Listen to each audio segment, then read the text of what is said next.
आज हम लोग पूरे साइंस का केमिस्ट्री, फिजिक्स, बायोलॉजी देखेंगे। क्लास 10 का सीबीएसई बोर्ड्स के सारे नोट्स हम रिवीजन करने जा रहे हैं। भरवली ऑडियबली मैं इसकी मैं बोलूँगा, आप लोग ध्यान से सुनोगे तो ये आप सारी ध्यान को केंद्रित करके आप कंसंट्रेटेड करोगे तो सारे पॉइंट्स को आप रिवीजन कर सकते हैं। तो चलिए बिना लेट किए हुए मैं स्टार्ट करता हूँ। सबसे पहला चैप्टर है केमिकल रिएक्शन एंड इक्वेशंस। तो केमिकल रिएक्शंस एंड इक्वेशंस में सबसे पहले हम लोग देखेंगे फिजिकल चेंज। फिजिकल चेंज या फिजिकल प्रॉपर्टीज में जो चेंजमेंट आता है तो मेल्टिंग, बॉइलिंग, कंडेंसेशन। तो no change occur in the identity of substance. Substance की आइडेंटिटी में कोई चेंजमेंट नहीं आता। फॉर एग्जांपल पानी को आप भाप में बना सकते हो, भाप से फिर पानी को बना सकते हो, पानी को फिर आप सॉलिड में आइस बना सकते हो। तो ये आपका फिजिकल चेंज है। तो फिजिकल चेंज में हम उस चीज अवस्था में हम उसे पूरे परमानेंटली चेंज नहीं होता, वो टेम्पोरली चेंज होता है। अब आते हैं केमिकल चेंज। केमिकल चेंज में क्या होता है कि एटम जो है रिएक्टेंट में वो रीअरेंज्ड होता है टू फॉर्म वन और मोर डिफरेंट सब्सटेंसेस। एक और एक ज्यादा से ज्यादा सब्सटेंस बनाने के लिए एटम्स का डिस्ट्रॉय नहीं होता है, एटम के रीअरेंजमेंट होते हैं और ओल्ड बॉन्ड जो है वहां पे टूट जाते हैं और न्यू बॉन्ड का फॉर्मेशन होता है। नेक्स्ट जो है रिएक्टेंट में आपकी प्रॉपर्टी लूज करके प्रोडक्ट का डिफरेंट प्रॉपर्टी वहां पे बनता है। मीन्स की जो रिएक्टेंट हम लिए थे वो प्रोडक्ट में आपका प्रॉपर्टी चेंज हो जाता है। मीन्स की आप फ्रूट का पकना, ये भी क्या है आपके केमिकल चेंज है। फिर आप खाना जो बना रहे केमिकल चेंज आपकी डेली लाइफ में देखने को मिल जाएंगे। फॉर एग्जांपल अगर आयरन को ऑक्सीजन से रिएक्ट करके क्या बन जा रहा है, आयरन ऑक्साइड बन रहा है और रस्ट हो रहा है, तो ये रस्ट आपके क्या है केमिकल चेंज है। फिर रस्ट से हम आयरन नहीं बना सकते। अब आते हैं केमिकल रिएक्शन। केमिकल रिएक्शंस में क्या होते हैं कि एरो के पहले जो रिएक्शन जो substance participate two or more substance participate in a reaction and form new substance is called chemical reaction। तो केमिकल रिएक्शंस में आपके रिएक्टेंट एरो प्रोडक्ट बनते हैं। फॉर एग्जांपल मैग्नीशियम और ऑक्सीजन रिएक्ट करके क्या बन गया, मैग्नीशियम ऑक्साइड बन गया। एक केमिकल रिएक्शंस के आपके एग्जांपल थे।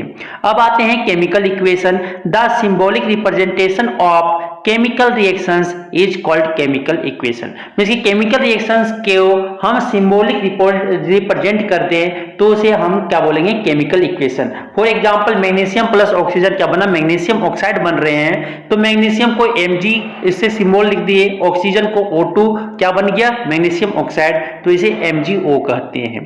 तो फीचर्स जो आपकी केमिकल इक्वेशंस के जो कैरेक्टरिस्टिक्स होते हैं वो होता है reactants are written on the left side. Reactant को हम लोग लेफ्ट साइड में लिखते हैं प्लस साइन बिटवीन देम। जैसे मैग्नीशियम और ऑक्सीजन आया तो Mg प्लस O2 लगाए, फिर एरो दिए, फिर क्या करते हैं प्रोडक्ट को जो है एरो के राइट साइड में लिखते हैं प्लस साइन के साथ लिखते हैं। फिर एरो बीच में जो एरो है वो एरो आपके रिएक्टेंट और प्रोडक्ट को क्या करेगा, सेपरेट करेगा। एरो हेड जिधर है उधर आपका प्रोडक्ट इंडिकेट करेगा और उसके अपोजिट डायरेक्शन में आपके क्या इंडिकेट करेंगे, आपके रिएक्टेंट रहेंगे। अब आते हैं स्केलेटल केमिकल इक्वेशन। बोलते हैं एक chemical equation which simply represent the symbols and formulas of reactant and product taking part in reaction is known as skeletal chemical equation for a reaction. Means कि आप अभी मैग्नीशियम को क्या लिख दिए, Mg लिख दिए। अगर मैग्नीशियम को ऑक्सीजन के प्रेजेंस में जला रहे तो क्या बन रहा है, मैग्नीशियम ऑक्साइड बन रहा है। और वही मैग्नीशियम ऑक्साइड को हम मैग्नीशियम को Mg लिख दिए प्लस ऑक्सीजन को O2 लिख दिए तो क्या बना, MgO। तो वही आपका स्केलेटल इक्वेशन है। अब आगे आता है बैलेंस्ड केमिकल इक्वेशन। तो ये बैलेंस केमिकल इक्वेशन क्या होता है कि एक केमिकल इक्वेशन है जिसमें आपके number of atoms each element, प्रत्येक एलिमेंट का रिएक्शंस के दोनों साइड, एरो के दोनों साइड रिएक्टेंट और प्रोडक्ट में आपके क्या होना चाहिए, सेम होना चाहिए। मींस की number of atoms of an element on reactant side is equal to आपका होना चाहिए, बराबर होना चाहिए number of atoms of that element on the product side. तो इसे क्या बोलेंगे, बैलेंस्ड केमिकल इक्वेशन। अनबैलेंस्ड किसको बोलेंगे, अनबैलेंस्ड उसको बोलेंगे जिसका number of atoms of each element in reactant is not equal to number of atoms of that element on the product side। तो ये आपके इक्वल नहीं होंगे तो उसे हम क्या बोलते हैं, अनबैलेंस्ड बोलते हैं। आइडेंटिफिकेशन होते हैं कुछ आपके रिएक्शंस के टाइप आते हैं। तो सबसे पहला होता है कंबसन रिएक्शन, फिर कॉम्बिनेशन, फिर उसके बाद क्या होता है आपके decomposition, displacement, double displacement, oxidation. तो कंबशन में क्या होता है, कोई भी सब्सटेंस को ऑक्सीजन के प्रेजेंस में अगर हम जलाएं तो ऑक्साइड बनेगा, तो मेटल ऑक्साइड, आपके कार्बन डाइऑक्साइड, ठीक है, ये अगर कार्बन को जला रहे हैं तो कार्बन डाइऑक्साइड, तो ये आपके जो हो जा रहे हैं वो कंबशन रिएक्शन है। कंबिनेशन में अगर दो रिएक्टेंट को मिला के सिंगल प्रोडक्ट मिल रहा है तो उसे हम कंबिनेशन रिएक्शंस बोलते हैं। For example A plus B को मिला के क्या मिला, प्रोडक्ट सी मिला, तो उसे हम क्या बोल रहे हैं, कंबिनेशन रिएक्शन बोल रहे हैं। फॉर एग्जांपल कंबिनेशन का मैग्नीशियम और ऑक्सीजन को रिएक्ट करवाएंगे, क्या मिलेगा, मैग्नीशियम ऑक्साइड मिलेंगे, और मैग्नीशियम ऑक्साइड जो हो जाएंगे वो कंबिनेशन रिएक्शन का टाइप हो जाएगा। अब आता है मैग्नीशियम को हम ऑक्सीजन के जलाने से पहले क्यों रब करते हैं, तो इसलिए रब करते हैं कि एक प्रोटेक्टिव लेयर मैग्नीशियम ऑक्साइड का बना लेता है जो फर्दर रिएक्शंस होने से रोकता है, इसलिए हम पहले मैग्नीशियम को सैंड पेपर से रब करते हैं जलाने से पहले। और जो आपके मैग्नीशियम ऑक्साइड जो बन रहे हैं वो आपका जो रहता हो वो डीजलिंग व्हाइट कलर का आपके प्रोडक्ट होते हैं। अब आते हैं डिकम्पोजिशन। कंबिनेशन रिएक्शन जो होता है आपका वो होता है क्या, एक्सोथर्मिक रिएक्शन। क्या होता है, आपके कंबिनेशन रिएक्शन जो होते हैं वो एक्सोथर्मिक रिएक्शन होते हैं। अब आता है नेक्स्ट, आपका आता है क्या, आपके आते हैं डिकम्पोजिशन रिएक्शन। डिकम्पोजिशन रिएक्शन जो होते हैं आपके, डिकम्पोजिशन मतलब एक सिंगल रिएक्टेंट दो या दो से ज्यादा प्रोडक्ट में टूटे तो उसे हम बोलेंगे डिकम्पोजिशन रिएक्शन। तो एक डिकम्पोजिशन, सपोज करो ए बी रिएक्ट किया और ए रिएक्ट होने के बाद क्या मिल गया, ए प्लस बी मिल गए, दो प्रोडक्ट मिल गए, तो उसे हम बोलते हैं डिकम्पोजिशन रिएक्शन बोलते हैं। फॉर एग्जांपल कैल्शियम कार्बोनेट को हीट देने पर अगर वो टूट रहा है तो क्या मिल रहा है, कैल्शियम ऑक्साइड प्लस क्या मिल रहा है, कार्बन डाइऑक्साइड। तो ये आपके क्या हो जाएंगे, डिकम्पोजिशन, और डिकम्पोजिशन रिएक्शंस जो हो जाएंगे आपके एंडोथर्मिक रिएक्शन होगा। एंडोथर्मिक रिएक्शन बोले तो किसको बोलते हैं, एंडोथर्मिक, जो हीट को एब्जॉर्ब करे, वैसा रिएक्शन जिसमें हीट का एब्जॉर्बेशन हो उसे हम बोलेंगे डिकम्पोजिशन रिएक्शन। तो रेस्पिरेशन जो है एक्सोथर्मिक का एग्जांपल है, और आपके फोटोसिंथेसिस जो है वो आपका डिकम्पोजिशन का एग्जांपल है। फिर आता है डिस्प्लेसमेंट रिएक्शन। डिस्प्लेसमेंट रिएक्शन उस रिएक्शन को बोलेंगे जो more reactive metal, more reactive आपके एलिमेंट लेस रिएक्टिव एलिमेंट के उसके सॉल्यूशन से क्या करे, डिस्प्लेस्ड कर दे, तो उसे हम बोलते हैं डिस्प्लेसमेंट रिएक्शन बोलते हैं। For example A plus B C, तो ए आपका मोर रिएक्टिव है तो क्या करेगा, बी एलिमेंट को डिस्प्लेस कर देगा और क्या बना लेगा, ए सी प्लस बी बना लेगा। ए प्लस बी सी को से क्या बना लेगा, ए सी प्लस बी बन जाएंगे वो, और ए सी आपके कंपाउंड होंगे। अब आते हैं double displacement reaction. Double displacement reaction ऐसा रिएक्शन है जिसमें आयंस का, दो सॉल्ट के आयंस के बीच में क्या होते हैं, एक्सचेंज होते हैं, एक्सचेंज होते हैं, तो उसे हम बोलते हैं क्या, डबल डिस्प्लेसमेंट, डबल डिस्प्लेसमेंट का एग्जांपल बोलते हैं, रिएक्शन से बोलते हैं। For example A B plus C D है तो क्या बन जाए, A D plus C B बन गया, A D plus C B बन गया, तो उसे हम बोलेंगे डबल डिस्प्लेसमेंट रिएक्शन। उसी में एक होते हैं प्रेसिपिटेशन रिएक्शन। प्रेसिपिटेशन रिएक्शन उसको हम बोलते हैं जिसमें प्रेसिपिटेट का फॉर्मेशन हो, जैसा रिएक्शन वो डबल डिस्प्लेसमेंट का टाइप है, उसमें आपका क्या होगा, प्रेसिपिटेट का फॉर्मेशन हो उस रिएक्शन में, तो उसे हम बोलेंगे प्रेसिपिटेशन रिएक्शन। अब आते हैं क्या, aqueous solution of two any compound react by exchange of their ions is called double displacement reactions. For example barium chloride को जब सोडियम सल्फेट से रिएक्ट करवाया जाता है तो क्या बनता है, barium sulphate plus sodium chloride बनते हैं। तो बेरियम आपके सल्फेट जो है वो आपके क्या है, आपके प्रेसिपिटेट है, पीपीटी बन रहा है, ठीक है। आगे दूसरा एग्जांपल पीपीटी का देख सकते हो, तो जब लीड नाइट्रेट जब पोटासियम आयोडाइड के साथ रिएक्ट करवाया जाता है तो लीड आयोडाइड प्लस आपके पोटासियम नाइट्रेट बनते हैं, तो लीड आयोडाइड जो आपके हैं वो पीपीटी है, क्या है, पीपीटी है। तो और आगे नेक्स्ट आपकी जो है टाइप ऑक्सीडेशन रिएक्शन। तो ऑक्सीडेशन रिएक्शन इसमें आपके होते हैं, in oxidation reaction addition of oxygen और रिमूवल ऑफ आपके हाइड्रोजन और loss of electron takes place is called oxidation reaction.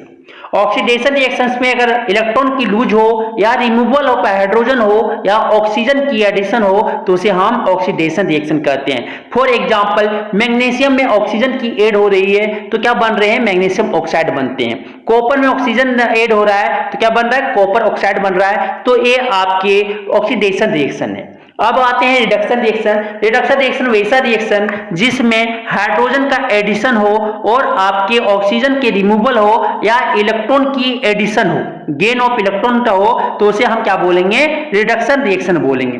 For example copper oxide plus H2, तो क्या बन जा रहे हैं? कॉपर प्लस वाटर बन जा रहा है, H2O बन जा रहा है। तो कॉपर ऑक्साइड से क्या हो रहा है? ऑक्सीजन का रिमूवल हो रहा है, तो वहां पे कॉपर जो फॉर्मेशन बन रहे हैं वो क्या हो रहा है? कॉपर का आपका रिडक्शन हो रहा है, कॉपर ऑक्साइड का रिडक्शन हो रहा है।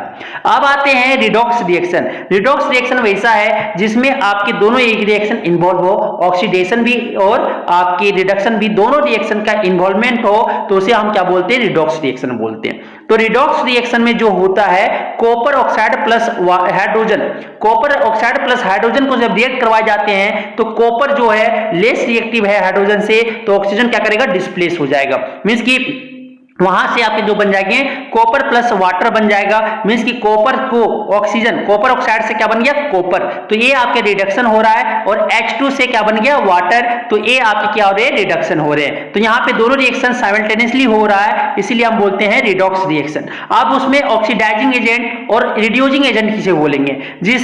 जिससे आपके ऑक्सीजन की रिमूवल हो रही है उसे बोलते हैं ऑक्सीडाइजिंग एजेंट, और जिसमें ऑक्सीजन की एडिशन हो रही है उसे हम बोलते हैं क्या? Reducing agent. ठीक है, तो यहां पे आप देख सकते हैं, तो ऑक्सीडाइजिंग एजेंट यहां पे क्या हो जाएगा? कॉपर ऑक्साइड आपकी जो है वो आपकी ऑक्सीडाइजिंग एजेंट है, खुद का ऑक्सीजन रिमूवल करके हाइड्रोजन को ऑक्सीजन दे रहे हैं, तो हाइड्रोजन क्या हो जाएगा? यहां पे रिड्यूसिंग एजेंट हो जाएंगे। अब आता है एक्सोथर्मिक रिएक्शन। एक्सोथर्मिक रिएक्शन उस रिएक्शन को बोलेंगे जिससे हीट आपका क्या इवॉल्व हो, हीट निकलता हो, उसे हम बोलते हैं आपके एक्सोथर्मिक रिएक्शन। तो कार्बन प्लस ऑक्सीजन को जब रिएक्ट करवाया जाता है तो कार्बन डाइऑक्साइड प्लस बहुत हीट मिलती है, तो उसे हम क्या बोलते हैं? Exothermic reaction. एंडोथर्मिक रिएक्शन, वैसा रिएक्शन जिससे हीट क्या हो? एब्जॉर्ब हो, जिस रिएक्शन में हीट एब्जॉर्ब हो उसे हम बोलते हैं एंडोथर्मिक रिएक्शन। और उस रिएक्शन का एग्जांपल जो होगा वो कैल्शियम कार्बोनेट को हीट कर दो, आगे क्या मिल जाएगा? Calcium oxide plus carbon dioxide, ये, और उसमें हीट की जरूरत पड़ेगी। तो ये आपके एंडोथर्मिक का एग्जांपल थे। अब आते हैं न्यूट्रलाइजेशन रिएक्शन। न्यूट्रलाइजेशन रिएक्शन होता है जब एसिड और बेस रिएक्ट करके सॉल्ट और वाटर का फॉर्मेशन करे, तो उस रिएक्शन को हम बोलते हैं न्यूट्रलाइजेशन रिएक्शंस बोलते हैं। अब आते हैं क्या? For example HCl plus NOH को, HCl आपकी क्या है? एसिड है, और आपकी NaOH बेस है। जब उसे रिएक्ट करवाए जाएंगे तो सॉल्ट प्लस वाटर बनेगा, NaCl प्लस H2O बनेगा, और ये रिएक्शन आपकी क्या है? न्यूट्रलाइजेशन रिएक्शन है। तो एक आपकी रिएक्शन जो होना चाहिए बैलेंस क्यों होना चाहिए? तो law of conservation of mass ने बताया कि मास can neither be created nor destroyed. तो मैटर जो हमेशा केमिकल रिएक्शन क्या मैटर जो रहते हैं कंजर्व रहते हैं, मींस की टोटल नंबर ऑफ एटम जो रिएक्टेंट में होगा वही टोटल नंबर ऑफ एटम्स के टोटल मास, वो आपके दोनों मास रिएक्टेंट और प्रोडक्ट की क्या होना चाहिए? बैलेंस होना चाहिए, इक्वल होना चाहिए। तो while balancing a chemical equation formula of reactant and product should not be changed, वो आपका बैलेंसिंग। ठीक है, अब आते हैं क्रोजन। क्या आते हैं? क्रोजन। तो क्रोजन क्या होता है? क्रोजन होता है process of slowly reacting up of metal due to attack of atmospheric gases like oxygen, CO2, oxygen, water, ये सबसे क्या करे? रिएक्ट कर जाए। या बोल सकते हो क्रोजन एक वैसा प्रोसेस है, ऑक्सीडेशन है, जिसमें वाटर और ऑक्सीजन से रिएक्ट करके एटमॉस्फेरिक गैसेस या एसिड से रिएक्ट करके क्या बन जाए? अनडिजायर्ड प्रोडक्ट बन जाए, तो उसे हम बोलते हैं corrosion. For example rusting of iron. तो रस्टिंग ऑफ आयरन जब रिएक्ट करता है, क्या आयरन जब ऑक्सीजन से रिएक्ट करता है और वाटर से, तो आयरन को रिएक्ट करने के लिए, रस्टिंग लगने के लिए ऑक्सीजन और आयरन वाटर की दोनों की जरूरत होती है, नेसेसरी दोनों होंगे तभी आपकी क्रोजन होगा, वरना क्रोजन नहीं होगा। तब आयरन जब ऑक्सीजन से रिएक्ट करके प्लस X वाटर से रिएक्ट करता है तो क्या बन जाता है? Fe2O3.X वाटर बन जाते हैं, और वही आपका रस्टिंग है, रस्टेड आयरन है। आप prevention rusting of iron, corrosion को कैसे बचा सकते हैं? तो पेंटिंग, ग्रीसिंग और ऑयलिंग, ग्रीसिंग, ग्लेवनाइजेशन। तो ग्लेवनाइजेशन क्या है? एक आयरन या स्टील के ऊपर क्या किए? जिंक का कोटिंग, एक लेयर कोटिंग कर दे, तो उसे हम ग्लेवनाइजेशन करते हैं। तो corrosion of aluminium has advantage since Al2O3 formed as a result of corrosion as protective layer. तो क्रोजन ऑफ लेयर को बचाने के लिए ये आपका हो जाता है। ठीक है, अब आते हैं रेंसिडिटी। रेंसिडिटी होता है क्या जी? रेंसिडिटी जो होते हैं वो आपके ऑक्सीडेशन ऑफ ऑयल्स और फैट्स इन ए फूड। फूड में जो ऑयल और फैट्स है वो क्या हो जाता है, ऑक्सीडाइज हो जाता है, resulting into a bad smell and taste, उसका जो टेस्ट होता है वो चेंज हो जाता है। प्रिवेंशन एडिंग एंटीऑक्सीडेंट, अब उसे एसिडिटी को बचा कैसे सकते हैं, उसमें एंटीऑक्सीडेंट ऐड करते हैं। फॉर एग्जांपल आप उसमें replacing by air by nitrogen, तो आप देखते होंगे कुरकुरे चिप्स वगैरह में नाइट्रोजन गैस भरा रहता है क्योंकि ये ज्यादा देर तक फूड क्या हो, खराब ना हो। अब आते हैं नेक्स्ट की फूड, आपके जो की पॉइंट्स है वो आपको याद करना है। इसमें आपको जो याद करना है, एक chemical reactions involves a chemical change in which substance react to form new substance with entirely new properties. Substances that react or take part in the reaction are known as reactant and this substance formed are known as products. Means कि जो आपकी reaction chemical reactions में क्या होता है, एक chemical change है जिसमें सब्सटेंसेस रिएक्ट करके न्यू सब्सटेंस का फॉर्मेशन करता है न्यू प्रॉपर्टीज के साथ, और सब्सटेंस जो पार्टिसिपेट कर रहे केमिकल रिएक्शंस में उसे हम रिएक्टेंट बोलते हैं, और जो आपकी सब्सटेंस फॉर्म कर रहे हैं उसे हम क्या बोलते हैं, प्रोडक्ट बोलते हैं। तो केमिकल रिएक्शंस के जो हमें पॉइंट याद रखने हैं, तो केमिकल रिएक्शंस के समय बॉन्ड का न्यू बॉन्ड का फॉर्मेशन होता है और ओल्ड बॉन्ड का टूटता है। Chemical reactions can be observe with the help of any of the flowing observation. तो केमिकल रिएक्शंस हो रहे हैं तो केमिकल रिएक्शंस के जो कैरेक्टरिस्टिक्स है ऑब्जर्व करने के, वो क्या क्या ऑब्जर्वेशन हो सकता है। तो वहां से क्या होगा, गैस का एविलेशन होगा पहला, चेंज इन टेम्परेचर हो सकता है, दूसरा नेक्स्ट आपके पर्सिपिटेट का फॉर्मेशन हो सकता है, चेंज इन कलर, रिएक्शंस के कलर चेंज करेंगे, फिर चेंज ऑफ स्टेट, आपकी स्टेट का चेंजमेंट हो सकता है। मींस कि आप बोले तो सॉलिड से लिक्विड, लिक्विड से गैस, ये सब आपके चेंजमेंट होते हैं। तो ये आपके ऑब्जर्वेशन था केमिकल रिएक्शंस का। फिजिकल चेंज अभी समझ चुके थे, केमिकल चेंज आप समझ चुके, एंडोथर्मिक एक्सोथर्मिक आप समझ गए, बैलेंस रिएक्शन क्यों होना चाहिए वो भी आप समझ गए। अब आता है types of decomposition reaction.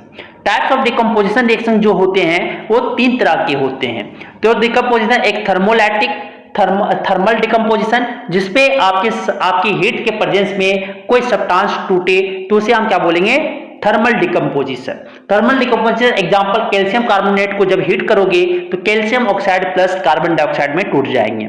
Next दूसरा जो होता है फोटोलैटिक डिकम्पोजिशन, तो वैसा डिकम्पोजिशन जो सनलाइट के थ्रू, सनलाइट के कारण टूटे, ठीक है, तो उसे हम बोलेंगे फोटोलैटिक डिकम्पोजिशन। एग्जांपल AgBr2 को जब सनलाइट उस पर पड़ेगा तो Ag प्लस Br2 में टूट जाएंगे। और ये रिएक्शन जो है आपके ब्लैक एंड व्हाइट के कारण होने कारण ब्लैक एंड व्हाइट फोटोग्राफी में यूज किया जाता है। अब आते हैं नेक्स्ट इलेक्ट्रोलाइटिक डिकम्पोजिशन, वैसा डिकम्पोजिशन जो इलेक्ट्रिसिटी के द्वारा टूटे, डिकम्पोज हो, तो उसे हम क्या बोलेंगे, इलेक्ट्रोलाइटिक डिकम्पोजिशन बोलेंगे। और ये रिएक्शंस आपके जो है वाटर को जब इलेक्ट्रोलाइसिस करेंगे तो H2 प्लस O2 देगा, मींस कि 2 मोल या 2 वॉल्यूम आपके हाइड्रोजन मिलेंगे तो 1 वॉल्यूम आपके क्या, ऑक्सीजन मिलेगा। अब आते हैं आगे, नेक्स्ट आपकी जो है डिस्प्लेसमेंट रिएक्शन भी है। आप रिएक्टिविटी सीरीज वाले मेटल वाले आप समझ में आ गया होगा। ये आपको फिर आपके ए थे तो आपको इतना चीज आपको याद करना है। अगर ए आपके इतना अगर याद हो जाते हैं तो आप बना लोगे, कुछ भी चीज आप कर सकते हैं, ठीक है। तो क्विक लैम्प का फॉर्मूला आपको पता होना चाहिए। क्विक लैम्प का फॉर्मूला होता है CaO, सिलेक्ट लैम्प का होता है CaOH2। मैग्नीशियम रिबन को क्यों रिएक्ट करवाया जाता है ऑक्सीजन से, तो क्या बनता है, ये आपको पता होगा। Formation of hydrogen gas sulphuric acid और जिंक को जब डाइल्यूट सल्फ्यूरिक एसिड के साथ रिएक्ट किया जाता है तो zinc sulphate plus H2 gas evolve होते हैं। तो ये सब आपकी रिएक्शंस याद होने चाहिए, ठीक है। अब क्लास 10 के चैप्टर 2 केमिस्ट्री का एसिड बेस एंड सॉल्ट्स देखने जा रहे हैं। तो प्रॉपर्टी, सबसे पहले एसिड का प्रॉपर्टी देखेंगे। तो एसिड जो है वाटर में H2O में H प्लस आयन प्रोड्यूस करता है। उसका टेस्ट जो होते हैं सोर होता है, सोरिन टेस्ट, और जो ब्लू लिटमस को वो रेड में टर्न कर देते हैं। नेक्स्ट जो प्रॉपर्टी है, act as electrolytes in solution, solution में वो इलेक्ट्रोलाइट की तरह बिहेव करता है, मींस की इलेक्ट्रिसिटी कंडक्ट करता है लिक्विड स्टेट में, आपके एक्वस स्टेट में। फिर बोलता है कि neutralize solution carrying hydroxide ion, कि अगर हाइड्रोक्साइड आयन कैरिंग कर रहा है सोल्यूशन में तो ये क्या करेगा, ये रिएक्शन को न्यूट्रलाइज कर लेगा, मींस की एसिड और बेस रिएक्ट करके न्यूट्रलाइज कर लेते हैं। नेक्स्ट जो प्रॉपर्टी है, react with several metals releasing hydrogen gas, वो बहुत सारे मेटल से रिएक्ट करके क्या बनाते हैं, हाइड्रोजन गैस प्लस सॉल्ट बनाते हैं। फिर अगर रिएक्ट विथ कार्बोनेट, कार्बोनेट से रिएक्ट करके क्या बनाता है, कार्बन डाइऑक्साइड प्लस वाटर और क्या देता है, सॉल्ट देता है। डिस्ट्रॉय बॉडी टिश्यू, हमारे बॉडी टिश्यू क्या करता है, वो टिश्यू नुकसान करता है। फिर क्रोड मेटल सरफेस क्विकली, और ये आपके जो होते क्रोसिव नेचर होते, एसिड जो है क्रोसिव इन नेचर होता है। अब आते हैं on the basis of origin acids are classified as, origin के बेसिस पे एसिड को दो भाग में बांटा गया है, organic acid and mineral acid. Organic acid उसे हम बोलेंगे जो लिविंग ऑर्गेनिज्म जैसे प्लांट और एनिमल से प्राप्त हो, ड्राइव्ड हो, तो उस एसिड को हम ऑर्गेनिक एसिड बोलते हैं। फॉर एग्जाम्पल सिट्रिक एसिड जो है वो फ्रूट्स में, आपके खट्टे फ्रूट में पाए जाते हैं, जैसे आप बोल सकते हैं lemon, orange etc। Acetic acid आपके विनेगर में प्रेजेंट होते हैं। ऑक्जेलिक एसिड आपके टमाटो में प्रेजेंट होते हैं, और आपके टेट्रिक एसिड जो है वो टेमरिंड में प्रेजेंट होते हैं। लैक्टिक एसिड जो है आपके सोर मिल्क या कर्ड में प्रेजेंट होते हैं। अब दूसरा जो आता है मिनरल एसिड, वैसा एसिड जो इनऑर्गेनिक हो और मिनरल से या सिंथेटिक एसिड उसे भी बोलते हैं, जो हमारे केमिकल से बने हुए हो और इनऑर्गेनिक से बने हुए में एलिमेंट से बने हो, उसे हम मिनरल एसिड कहते हैं। ये आपके डेंजरस होते हैं। एग्जांपल सल्फ्यूरिक एसिड, एक फार्मूला होता है H2SO4, हाइड्रोक्लोरिक एसिड HCl, फिर नाइट्रिक एसिड HNO3, ये आपके मिनरल एसिड है। लेकिन एक्सेप्शन यहाँ पे आते हैं दो एसिड जो मिनरल एसिड है लेकिन वो वीक एसिड होते हैं। एग्जांपल हो गया आपका कार्बोनिक एसिड और आपके जो है वो सल्फरस एसिड। एग्जांपल ये आपके कार्बोनिक एसिड का फार्मूला होता है H2CO3 और सल्फरस एसिड का होता है H2SO3। On the basis of their strength acid are classified as, strength के बेसिस पे एसिड को दो भाग में बांटा गया है, strong acid and weak acid. Strong acid जो कंप्लीटली डिसोसिएट हो जाए वो अपने H+ आयन में एक्वस सोल्यूशन में, तो उसे हम बोलेंगे strong acid. For example nitric acid HNO3, sulphuric acid, hydrochloric acid. अब आते हैं वीक एसिड। वीक एसिड जो होते हैं वो आपके ये कंप्लीटली आयनाइज्ड नहीं होते हैं एक्वस फॉर्म में, तो उसे हम बोलेंगे क्या, वीक एसिड एक्वस सोल्यूशन में। तो अब आता है for example carbonic acid H2CO3, और आप बोल सकते हैं एस्टिक एसिड, ये दो आपके वीक एसिड है। या बोल सकते हैं जितने भी ऑर्गेनिक एसिड है वो आपके वीक एसिड होते हैं, और स्ट्रॉन्ग एसिड जो है वो आपके मिनरल एसिड है। अब आते हैं on the basis of there concentration, acid को दो भाग में बांटा गया है, dilute acid and concentrated acid. बोलता है डाइल्यूट एसिड किसको बोलेंगे, जिसमें आपके लो कंसंट्रेशन ऑफ एसिड हो और पानी ज्यादा हो और एसिड कम हो, तो उसे हम क्या बोलेंगे, डाइल्यूट एसिड बोलेंगे। कंसंट्रेटेड एसिड किसको बोलेंगे, जिसका कंसंट्रेशन एसिड का ज्यादा हो और पानी कम हो, उसे हम बोलेंगे कंसंट्रेटेड एसिड। अब आता है on the basis of number of hydrogen ion acid can be classified as monoprotic acid, diprotic acid, और आपके बोलते हैं ट्राइप्रोटिक एसिड। मोनोप्रोटिक एसिड उसको बोलेंगे, या आप बोलेंगे मोनोबेसिक एसिड, जो बेसिसिटी के बेसिस पे मोनो आपके मोनो H+ जो होते हैं, जो आपके एक H+ आयन दे, एक मोल ऑफ H+ आयन दे, तो उस एसिड को हम बोलेंगे मोनोप्रोटिक एसिड बोलेंगे। For example HCl HNO3। Diprotic acid जो होते हैं वो जिसमें दो मोल H+ आयन, दो H+ आयन मिल जाए, उसे हम बोलते हैं डाइप्रोटिक एसिड बोलेंगे। और ठीक है, तो उसको बोलेंगे H2SO4। एग्जाम्पल हो गया। नेक्स्ट जो है आपके ट्राइप्रोटिक एसिड।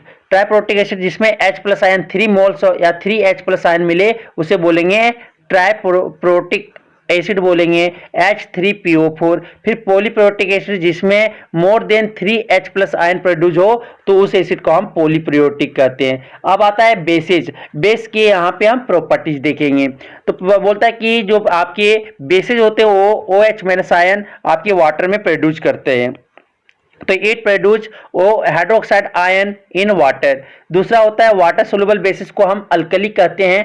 सभी अल्कली आपकी बेस हो सकते हैं, लेकिन सभी बेस आपकी अल्कली नहीं हो सकते, क्योंकि all bases are not soluble in water.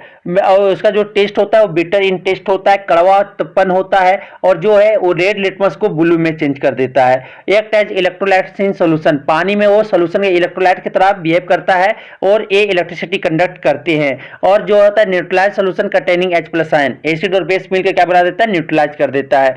Have a slippery सोपी फील, अगर उसे आप टच करोगे, हैव टच स्लिपरी, स्लिपरी जैसा लगेगा और सोपी फील होगा, सोपी साबुन के जैसा महसूस होगा। डिजोल्व फैटी मटेरियल, जो फैटी मटेरियल वो क्या कर लेगा, उसमें डिजोल्व हो जाएंगे। ये आपके थे बेसिक प्रॉपर्टीज ऑफ बेसिस थे। अब आता on the basis of their strength, basis को दो भाग में बांटा गया है उसके स्ट्रेंथ के अनुसार, स्ट्रॉन्ग बेस और वीक बेस, जिसमें OH माइनस आयन का ज्यादा एक्वा सोल्यूशन में OH माइनस आयन ज्यादा मिले तो उसे हम बोलेंगे स्ट्रॉन्ग बेस। एग्जांपल हो जाएंगे सोडियम हाइड्रोक्साइड और potassium hydroxide. Weak bases, weak bases जो उस बेसिस को बोलेंगे जो कंप्लीटली डिसोसिएट नहीं हो गए, अपने आयन में OH माइनस आयन ज्यादा नहीं मिलेगा तो उसे हम बोलेंगे वीक बेसिस। एग्जांपल हो जाएंगे एमोनियम हाइड्रोक्साइड। अब आते हैं क्या, on the basis of there concentration, basis को दो भाग में बांटा गया है, डाइल्यूट बेस और कंसंट्रेटेड बेस। डाइल्यूट बेस उस बेस को बोलेंगे जिसमें अल्कली एक्वा सॉल्यूशन में आपके बोल सकते बेस कम हो, वाटर ज्यादा हो तो उसे हम डाइल्यूट बेस बोलेंगे। कंसंट्रेटेड बेस किसको बोलेंगे, जिसमें आपकी बेसिस ज्यादा हो, कंसंट्रेशन ऑफ बेस ज्यादा हो और वाटर कम हो तो उसे हम बोलेंगे कंसंट्रेटेड बेस। अब आते हैं स्ट्रेंथ ऑफ एसिड और बेस सॉल्यूशन।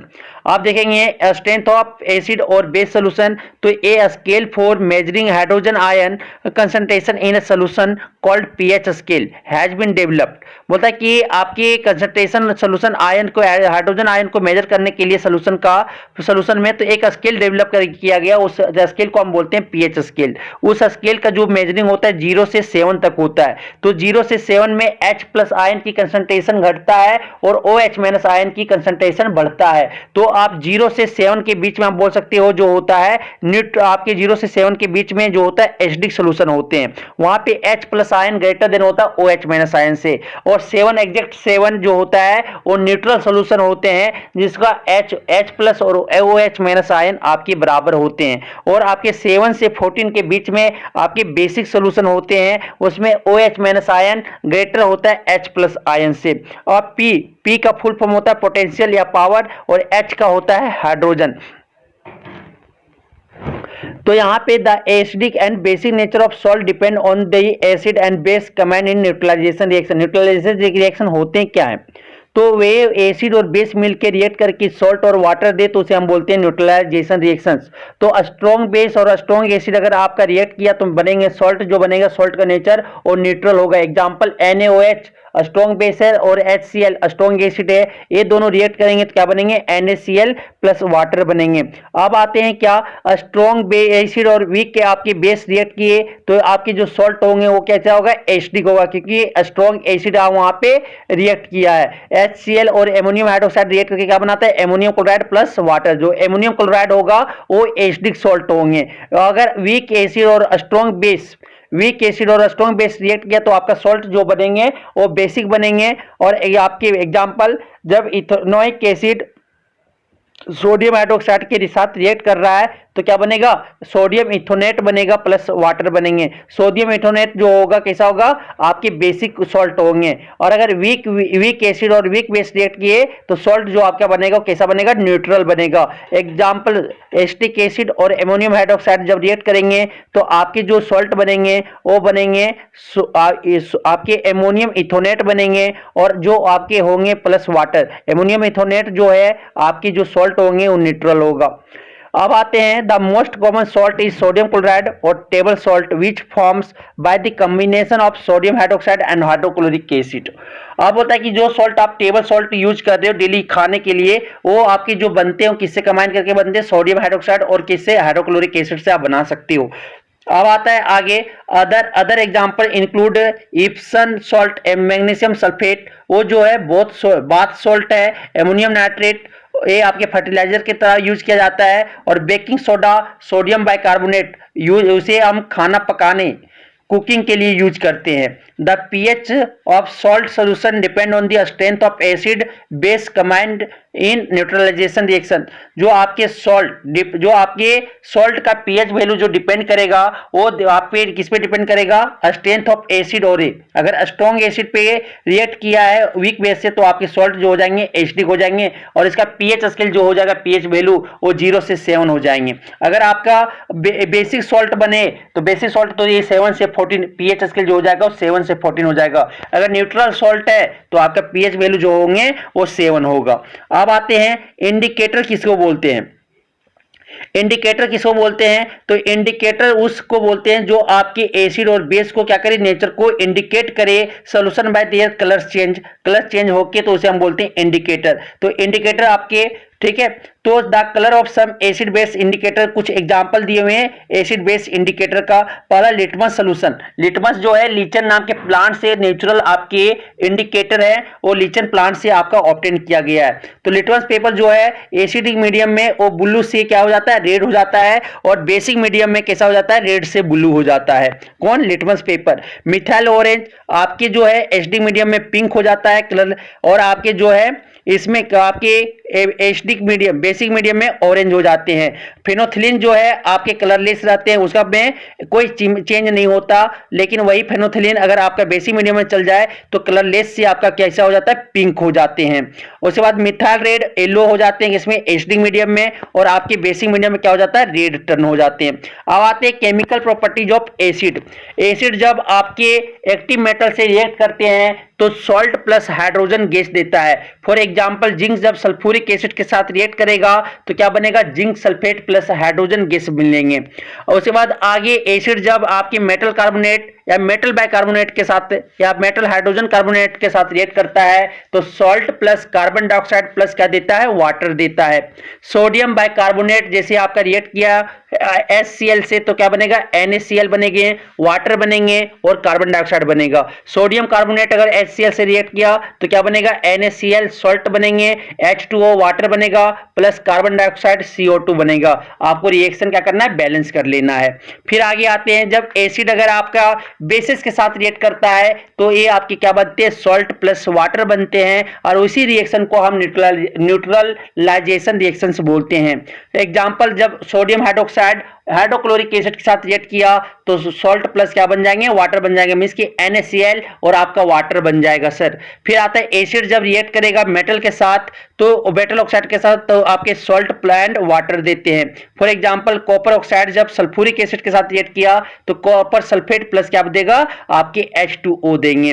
ठीक है, कॉपर ऑक्साइड जब H2SO4 के साथ रिएक्ट करेगा तो क्या देगा, कॉपर सल्फेट प्लस वाटर देंगे सर। अब आता है एडिशन ऑफ वाटर और basis to water. Basis to water means की the process of dissolving an acid specially nitric acid और सल्फ्यूरिक एसिड और base in water is a highly exothermic. इसीलिए हम क्या करते हैं, एसिड में अगर पानी, एसिड में हम पानी ऐड करते हैं सर, ना कि पानी में हम एसिड, पानी में एसिड ऐड करते हैं।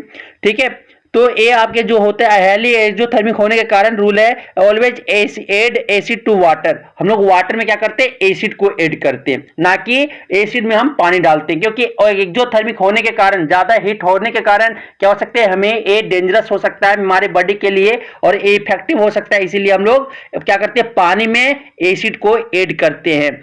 तो never the other way, the acid must be added slowly to water with constant stirring, और if one mixes the other way by adding water to a concentrated acid the heat generated cause the mixture to splash out the cause Burns.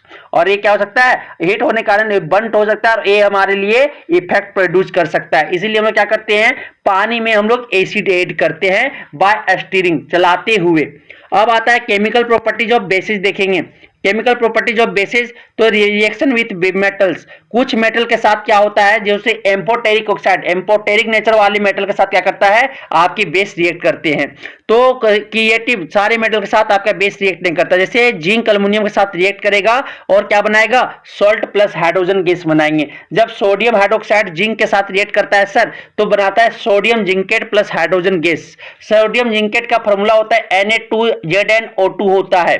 फिर अगर वही NaOH अगर aluminium के साथ react किया sir तो क्या बनाता है, सोडियम अल्यूमिनेट बनाता है, NaLaO2 बनाता है सर। उसके बाद और क्या देता है, हाइड्रोजन गैस देता है। रिएक्शन विथ एसिड, अभी पढ़ लिए, बेस और एसिड जब रिएक्ट करता है तो क्या बनाता है, न्यूट्रलाइजेशन रिएक्शन बनाता है, सॉल्ट प्लस वाटर देता है। KOH जब HCl के साथ रिएक्ट करेगा तो क्या बनाएगा, KCl प्लस वाटर बनाएंगे सर। अब आते हैं reaction with non metallic oxide, जब वो नॉन मेटालिक ऑक्साइड कैसा बिहेव करता है, एसिडिक के तरह, और आपके बेस के साथ रिएक्ट करेगा तो क्या बनाएगा, न्यूट्रल रिएक्शन बनाएगा। जब ऑक्साइड अगर आपकी non metallic oxide generally acid के साथ बेस के साथ रिएक्ट करेगा तो ये आपके क्या बनाएंगे, सॉल्ट प्लस वाटर बनाएगा।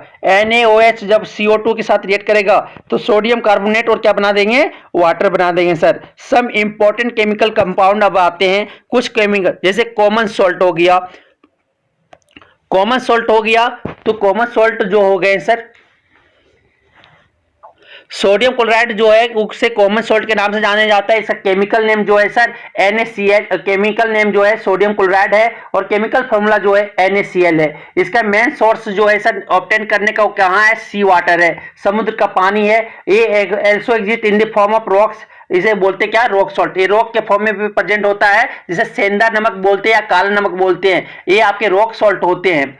कॉमन सॉल्ट जो होता है इंपॉर्टेंट कंपोनेंट होता है हमारा फूड के लिए और also used for preparing sodium hydroxide, baking soda और वॉशिंग सोडा बनाने के लिए हम इसे यूज करते हैं सर। अब सोडियम हाइड्रोक्साइड को क्या बोलते हैं, कॉस्टिक सोडा बोलते हैं। तो caustic prepared by क्लोर alkali process, sodium hydroxide कैसे बनता है, क्लोर अल्कली प्रोसेस। अब क्लोर अल्कली प्रोसेस कहते क्यों है, क्लोर मतलब होता है क्लोरीन, अल्कली मतलब होता है NaOH, ठीक है। तो जब इलेक्ट्रिसिटी हम पास करवाते aqueous sodium solution of sodium chloride, उसे हम बोलते हैं बेरिन वाटर। बेरिन वाटर किसको बोलते हैं, सब सोडियम हाइड्रोक्साइड में सोडियम क्लोराइड में हम पानी डाल दे, ठीक है, एक्वस बना दे तो उसे हम बोलते हैं बेरिन सोल्यूशन। जो आप देखते होंगे जो हमारे सलाइन जो होते हैं वो आपका सोडियम क्लोराइड वाटर होता है सर, बेरिन वाटर होता है। ध्यान से देखिएगा, जब उसमें हम इलेक्ट्रिसिटी पास करवा देते हैं तो सोडियम क्लोराइड का जो पानी है वो क्या होता है, आपका टूट जाता है, डिकम्पोज हो जाता है। किसमें डिकम्पोज होता है सर, सोडियम हाइड्रोक्साइड और आपके H2 में और आपके Cl2 में। H2 जो Cl2 क्लोरीन गैस है वो आपका एनोड में बनता है सर, और हाइड्रोजन गैस जो है वो आपकी कैथोड में बनता है। और सोडियम हाइड्रोक्साइड जो सोल्यूशन होता है वो आपकी कैथोड, नियर कैथोड, कैथोड के नीचे आपका बना होता है। जब NaCl जब आपका वाटर के साथ रिएक्ट करके जब इलेक्ट्रोलाइसिस पास करवाते, इलेक्ट्रोलाइसिस करवाते, इलेक्ट्रिसिटी पास करवाते हैं सर, तो ये आपके NaOH plus Cl2 plus H2 बनता है। ये NaOH क्या है, अल्कली है, इसीलिए उसको बोला जाता है क्लोर अल्कली प्रोसेस बोला जाता है। अब आता है bleaching powder sir. Bleaching powder जो होता है, ब्लीचिंग पाउडर का जो आपकी कॉमन नेम होते हैं वो ब्लीचिंग पाउडर है, उसका जो केमिकल नेम है कैल्शियम ऑक्सीक्लोराइड है, और इसका जो फार्मूला है सर, केमिकल फार्मूला वो CaOCl2 है। और ये एक्चुअल कंपोजिशन किसका किसका है सर, क्वाइट कॉम्प्लेक्स है। ब्लीचिंग पाउडर जो प्रोड्यूस करवाते हैं वो क्लोरीन ड्राई सेलेक्ट लाइम में क्लोरीन का एक्शन करवाते हैं सर, रिएक्शन करवाते हैं उससे, तो आपके बनते हैं कैल्शियम ऑक्सीक्लोराइड, ब्लीचिंग पाउडर बनता है और वाटर बनता है सर। एग्जांपल आप समझिए कैसे बनते हैं। जब कैल्शियम ऑक्सी आप क्या ले लो, सिलेक्ट ड्राई सेलेक्ट लाइम ले लो CaOH2 और उसमें क्लोरीन पास करवा दो, एक्शन करवा दो, तो आपके बन जाएंगे क्या, ब्लीचिंग पाउडर बन जाएंगे। CaOCl2 प्लस वाटर बाहर निकल जाएगा सर। अब आता है इसका यूजेज। उसका यूजेज जो है सर आप कर सकते, कहां का यूज कर सकते हो, ब्लीचिंग पाउडर का वो आपका क्लीनिंग में यूज करते हैं, ठीक है, लॉन्ड्री में यूज किया जाता है तो क्लीनिंग, ठीक है, वाटर ट्रीटमेंट प्लांट में डिसइंफेक्टमेंट के लिए किया जाता है, कीड़ा मकोड़ा जर्म को किल करने के लिए, और इसे बाद वॉश करने के लिए भी यूज किया जाता है सर। अब आता है क्या, washing soda. Washing soda sir, baking soda. Baking soda कैसे बनता है, तो बेकिंग सोडा का जो कॉमन नेम होता है सर बेकिंग सोडा होता है, या उसका जो केमिकल नेम होता है वो सोडियम बाइकार्बोनेट या सोडियम हाइड्रोजन कार्बोनेट होता है सर। इसका केमिकल नेम जो होता है NaHCO3 होता है। अब इसका प्रिपरेशन कैसे करें सर, प्रिपरेशन करने का तरीका क्या है, सोडियम क्लोराइड, एमोनिया, वाटर और कार्बन डाइऑक्साइड को क्या करवा देंगे, रिएक्ट करवा देंगे। क्या क्या बोले, NaCl, NH3, H2O plus CO2, ये चारों को क्या करवाएंगे, रिएक्ट करवाएंगे।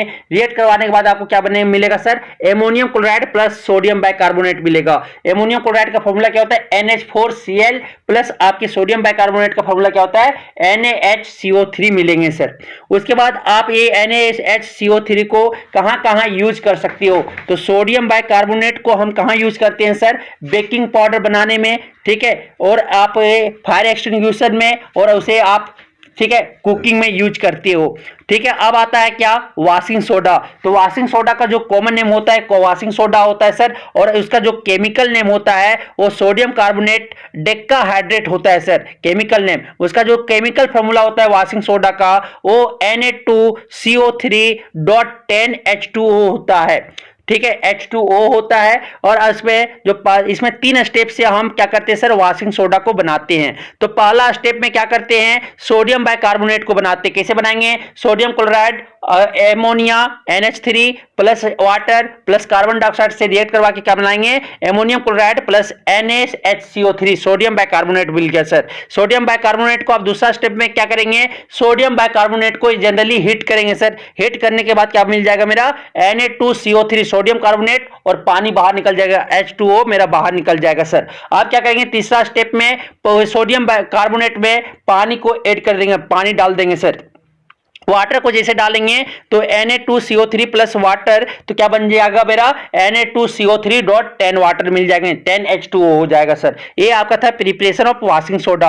आप जो वॉशिंग सोडा का यूज कहां कहां किया जाता है सर, कपड़ा धोने में, सोप बनाने में, पेपर बनाने में, और उसका जो यूज है सर, ठीक है, ये आपका वॉशिंग सोडा का यूज था। अब आता है एक वॉशिंग सोडा का, अब आता है plaster of Paris. Plaster of Paris sir कैसे बनता है, पहले प्लास्टर ऑफ पेरिस का केमिकल नेम जानते हैं, कैल्शियम सल्फेट हेमीहाइड्रेट होता है सर केमिकल नेम।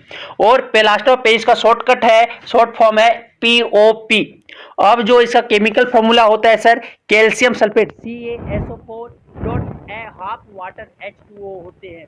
आप उसका कैसे प्रिपरेशन करते हैं सर, आपका प्लास्टर ऑफ पेरिस को, तो जिप्सम को 100 डिग्री सेल्सियस पे या 373 केल्विन पे जब हम हीट कर देते हैं तो जिप्सम आपका किस में चेंज हो जाता है, प्लास्टर ऑफ पेरिस बन जाता है सर। ये आपके रिवर्सिबल रिएक्शन है। एग्जांपल की जैसे आपका जिप्सम का CaSO4.2 वाटर 2H2O को 373 केल्विन पे जब हीट कर देंगे तो क्या बनेगा sir, calcium sulphate dot half water plus 1.5 water क्या हो जाएगा, बाहर निकल जाएगा सर। तो ये आपके थे कुछ इंपॉर्टेंट कंपाउंड जो आपको याद रखना था। अब प्लास्टर ऑफ पेरिस का जो यूज होता है सर, वहां कहां कहां पे हम यूज करते हैं, तो प्लास्टर ऑफ पेरिस का सबसे पहला यूज है, डॉक्टर जब फ्रैक्चर पार्ट हड्डी हो जाते हैं, फ्रैक्चर बोन्स, उसमें आपका ये आपके फ्रैक्चर को ठीक करने के लिए आपका प्लास्टर किया जाता है। दूसरा जो आपकी क्वालिटी मूर्ति जो होते हैं स्टेचू, उसे बनाने में यूज किया जाता है सर। तीसरा जो है आपके ऑर्नामेंट, चिप ऑर्नामेंट्स बनाने में यूज किया जाता है प्लास्टर ऑफ पेरिस का। अब आते हैं कुछ की पॉइंट्स जो है आपको याद रखना है,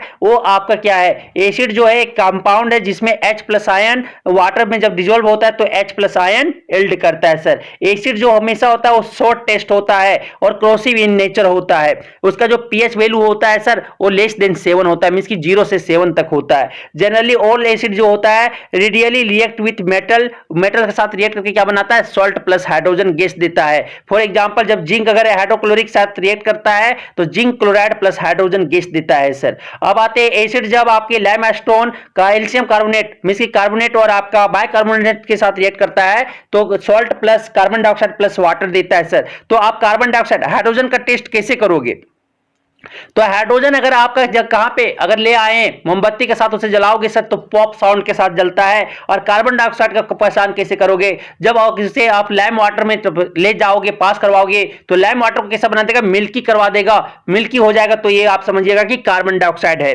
तो अब आते हैं नेक्स्ट आपके, फॉर एग्जांपल कि आपके जब हाइड्रोक्लोरिक एसिड को लैम और स्टोन से जब रिएक्ट करवाया जाता है सर तो आपके क्या बनते हैं, आपके जो बनते हैं सॉल्ट बनते हैं, calcium chloride H2O plus carbon dioxide बनता है सर। लैम स्टोन का फॉर्मूला क्या होता है, कैल्शियम कार्बोनेट CaCO3 होता है सर। अब होता है कि एसिड को आपको क्लासिफाई, ये तो आप देख लिए, आप जो ए भी, ठीक है। अब आते हैं यहाँ पे ऑल्फैक्टरी इंडिकेटर, तो वैसा इंडिकेटर जो इसका स्मेल ऑर्डर चेंज होता है एसिडिक या बेसिक मीडियम में, तो उस इंडिकेटर को हम बोलते हैं olfactory indicator. Onion sir, onion का स्मेल आपके बेस में क्या हो जाता है, डिमिनिश हो जाता है, डिमिनिश से मतलब कि खत्म हो जाता है, लेकिन एसिड में उसका सुगंध जो है आपका ऑर्डर जो है वो उसका बना ही रहता है। वेनिला हो गया, टर्मरिक, ठीक है, वेनिला का भी ऑर्डर जो है सर आपके बेस में खत्म हो जाते हैं लेकिन वही एसिड में आपका बना रहता है। अब आते हैं सर आगे,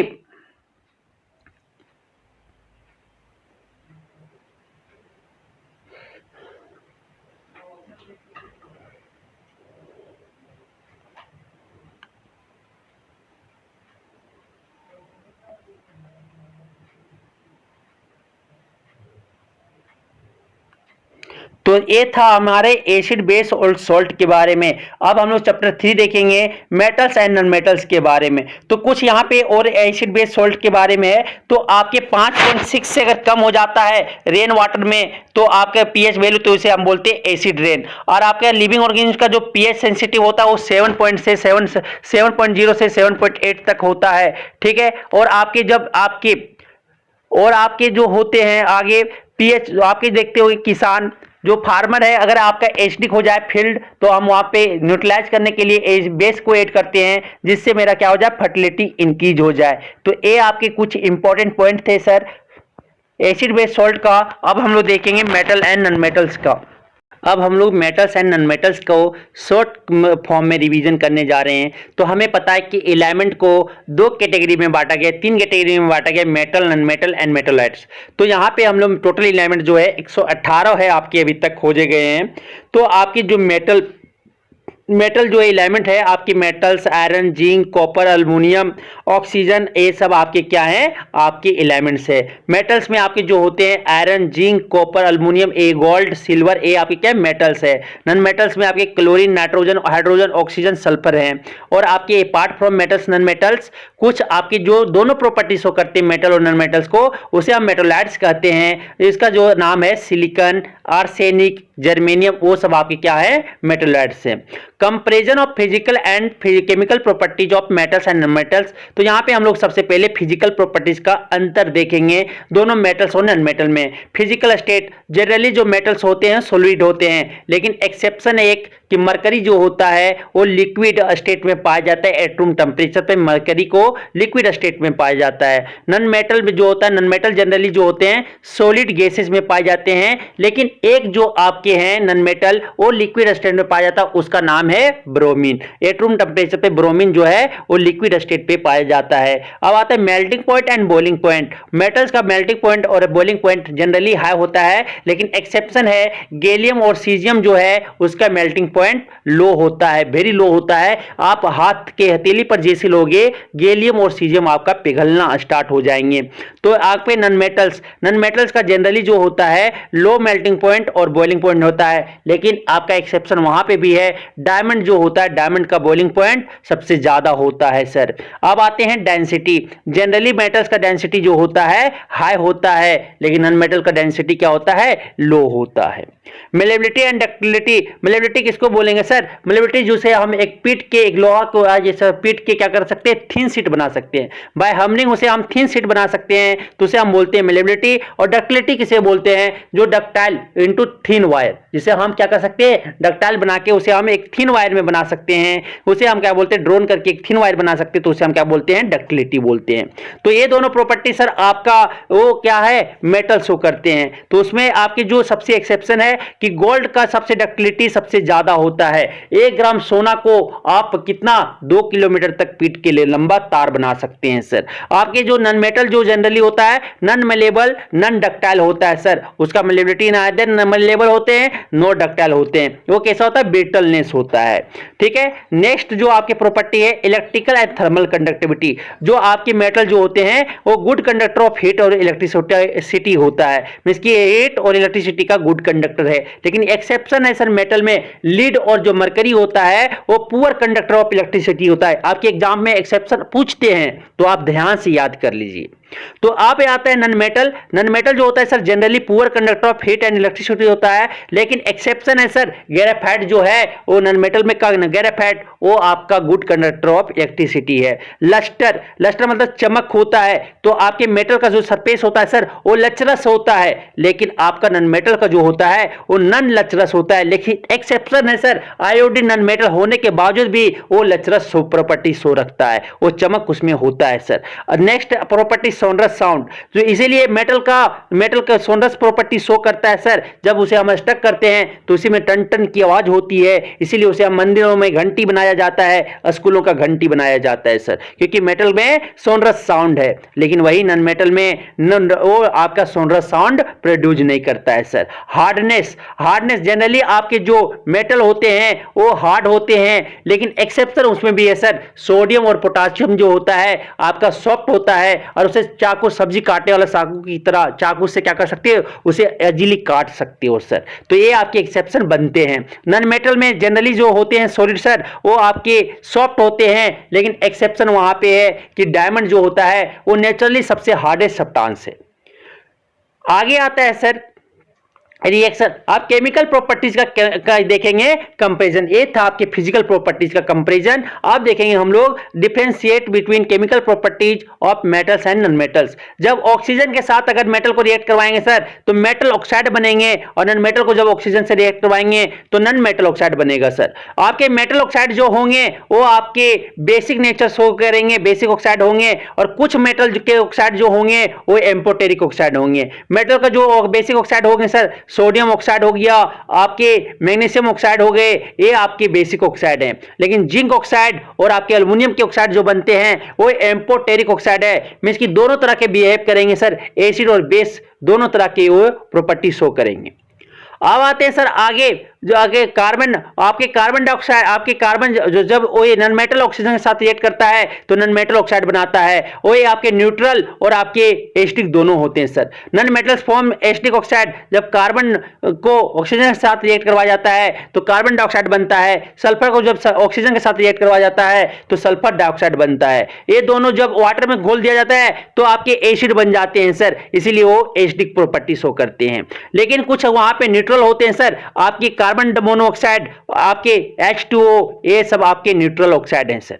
ना वो एसिडिक बिहेवियर शो करते हैं ना बेसिक बिहेवियर शो करते हैं। दूसरा, जब वो पानी के साथ रिएक्ट करवा दिया जाए तो मेटल जब सर पानी के साथ रिएक्ट करता है तो NaOH प्लस क्या बनता है, हाइड्रोजन गैस बनता है सर। किसमें आपके जब सोडियम हाइड्रोक्साइड, सोडियम को जब पानी के साथ रिएक्ट करवा दिया जाता है तो NaOH प्लस आपके हाइड्रोजन गैस बनते हैं। तो एक चीज और आता है सर, सोडियम और पोटासियम को केरोसिन के तेल में क्यों रखा जाता है? इसलिए रखा जाता है क्योंकि वो आपके ये वेरी रिएक्टिव होता है, वो एयर से और वाटर से तुरंत विग्रेसली रिएक्ट कर जाता है और क्या केस फायर कर आग पकड़ लेता है सर। इसीलिए हम उसे केरोसिन तेल को में डीप करके रखते हैं। अब आता है नॉन मेटल जो है सर, वाटर के साथ रिएक्ट नहीं करता है, स्टीम के साथ रिएक्ट करता है। To steam do not react with water और steam to evolve hydrogen gas. Non metal जो है ना पानी के साथ रिएक्ट करता है ना स्टीम के साथ रिएक्ट करता है sir. Non metal can not give electron to hydrogen in water so that आपका जो वहां पे हाइड्रोजन गैस इवॉल्व नहीं होता। मींस कि आपके नॉन मेटल जो है वो वाटर के साथ रिएक्शन नहीं शो करता है।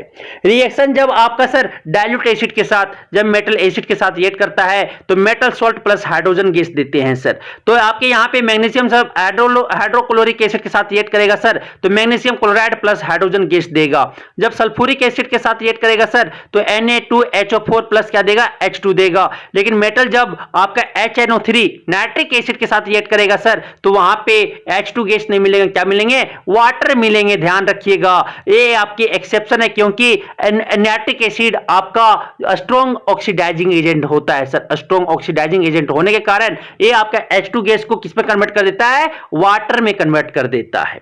तो एक एक्सेप्शन वहां पे है, मैग्नीशियम और मैंगनीज जब नाइट्रिक एसिड के साथ रिएक्ट करता है तो आपके क्या बनते हैं, सॉल्ट प्लस H2 गैस देता है। बाकी मेटल के साथ आपका वाटर देता है।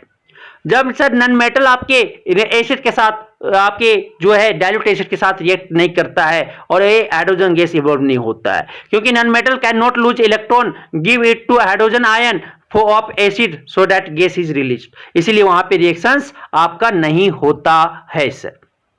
अब आते हैं sir reaction with salt.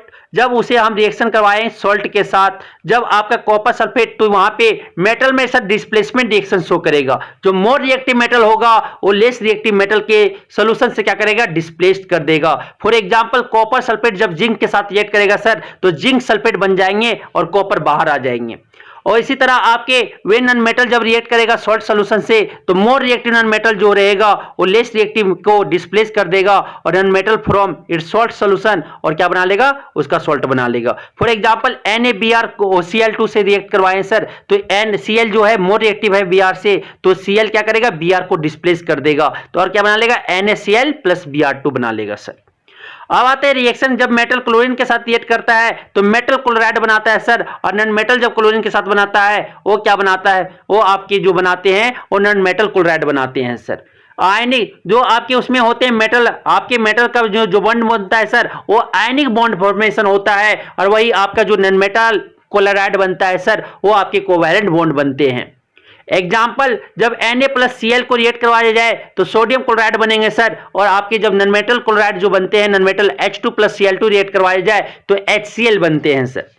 Reaction with hydrogen, जब आपके मेटल को हाइड्रोजन के साथ रिएक्ट करवाया जाए तो आपके मेटल हाइड्राइड बनता है सर, और जब सोडियम को हाइड्रोजन गैस के साथ रिएक्ट करवाया जाए तो आपके सोडियम हाइड्राइड बनेगा सर।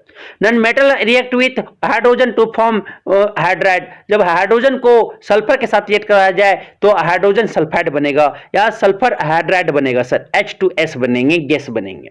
अब आते हैं properties of ionic compound sir. Ionic compound और आपकी कोवैलेंट कंपाउंड क्या होते हैं, थोड़ा उसके बारे में जानते हैं। तो आयनिक कंपाउंड जो मेटल और नॉन मेटल के बीच में जो आपके बॉन्ड बनते हैं, कंपाउंड बनते हैं सर, उसे हम बोलते हैं आयनिक कंपाउंड। और जो आपके कोवैलेंट कंपाउंड बनते हैं वो नॉन मेटल के बीच में आपके बनते हैं, शेयरिंग ऑफ इलेक्ट्रॉन से बनते हैं, तो उसे हम बोलते हैं कोवैलेंट कंपाउंड। अब आता है sir properties of ionic compound क्या हो सकता है, तो फिजिकल नेचर जो होते हैं उसका solid and hard due to strong force of attraction. Strong force of attraction होने के कारण एक ऐसा होता है सॉलिड होता है और हार्ड होता है और क्रिस्टल के फॉर्म में होता है सर। एक जनरली वो क्या होता है, ब्रिटल होता है, जितने वो हार्ड होता है उतने ही वो ब्रिटल होता है सर। मेल्टिंग पॉइंट और बॉइलिंग पॉइंट जो होता है उसका लार्ज होता है, हाई होता है सर। आयनिक कंपाउंड का मेल्टिंग पॉइंट और बॉइलिंग पॉइंट हाई होता है। सोल्युबिलिटी, ये आपके वाटर सोल्यूबल है सर, और इनसोल्यूबल इन ऑर्गेनिक केरोसिन और पेट्रोल में वो इनसोल्यूबल है, वहां पे आपका सोल्यूबल नहीं है सर। कंडक्शन ऑफ इलेक्ट्रिसिटी, आपके एक्वस फॉर्म में या आपके मोल्टन फॉर्म में आयनिक कंपाउंड जो है वो इलेक्ट्रिसिटी कंडक्ट करता है सर, लेकिन सॉलिड स्टेट में वो इलेक्ट्रिसिटी कंडक्ट नहीं करता है।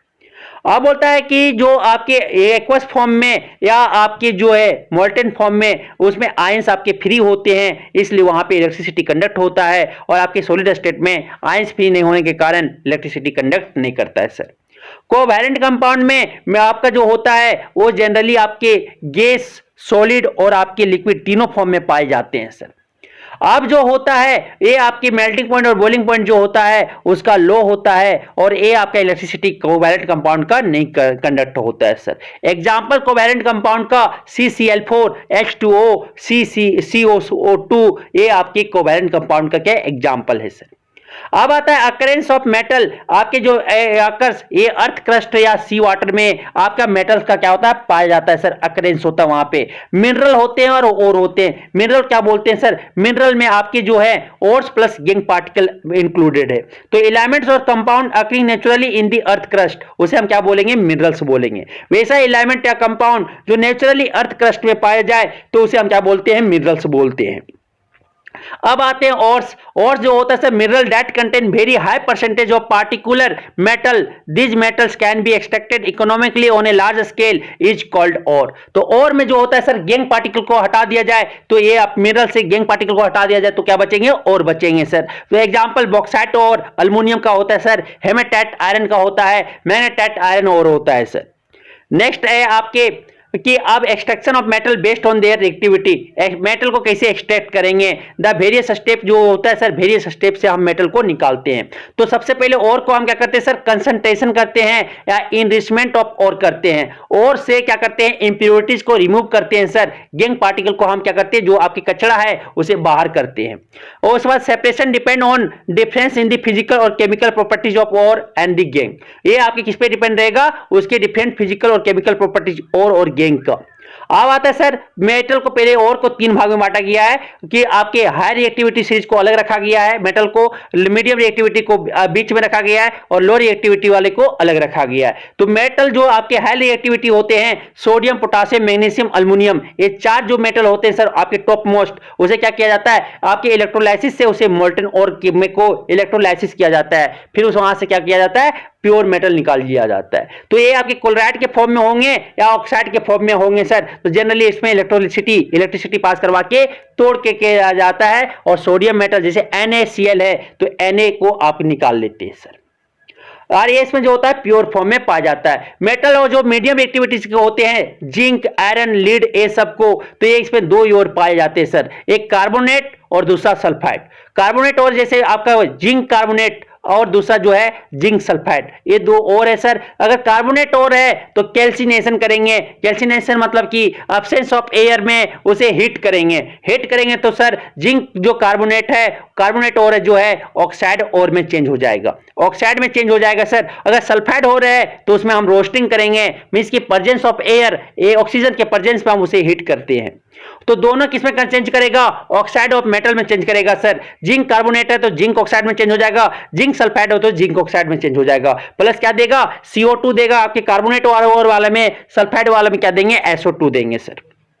फिर इसके बाद आपके ऑक्साइड ऑफ मेटल से फिर रिडक्शन टू मेटल करेंगे सर, आप उसको रिडक्शन करवाएंगे कोई कार्बन से, बाय यूजिंग कार्बन से क्या करवाएंगे, रिडक्शन करवाएंगे। मतलब कि जो होगा मेटल जो होंगे वो क्या हो जाएगा, रिड्यूस हो जाएगा और आपकी कार्बन जो है ऑक्सीडाइज हो जाएंगे सर। फिर इसके बाद क्या करेंगे सर, प्योरिफिकेशन ऑफ मेटल करेंगे इलेक्ट्रोलाइटिक मेथड से, इलेक्ट्रोलाइटिक मेथड से क्या करेंगे, रिफाइन करेंगे मेटल को सर। अगर आपके लो रिएक्टिविटी वाले मेटल है जैसे कॉपर और एल्युमिनियम, आपके सॉरी कॉपर और आपके सिल्वर गोल्ड, तो सल्फाइड और होंगे जैसे CuFeS या CuS कॉपर सल्फाइड या आपके सिल्वर सल्फाइड।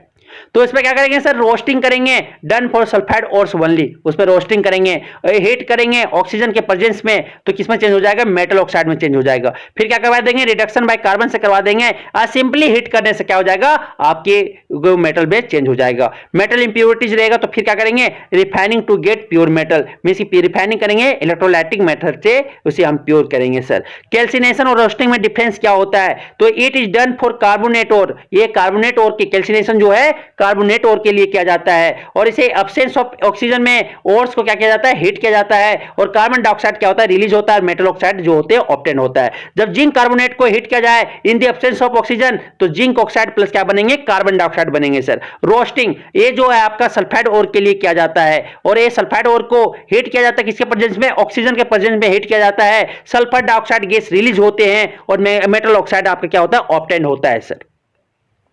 तो ये जिंक सल्फाइड को जब ऑक्सीजन के प्रेजेंस में हीट करते हैं, रोस्टिंग करते हैं सर, तो जिंक ऑक्साइड प्लस क्या बनता है, सल्फर डाइऑक्साइड गैस बनता है।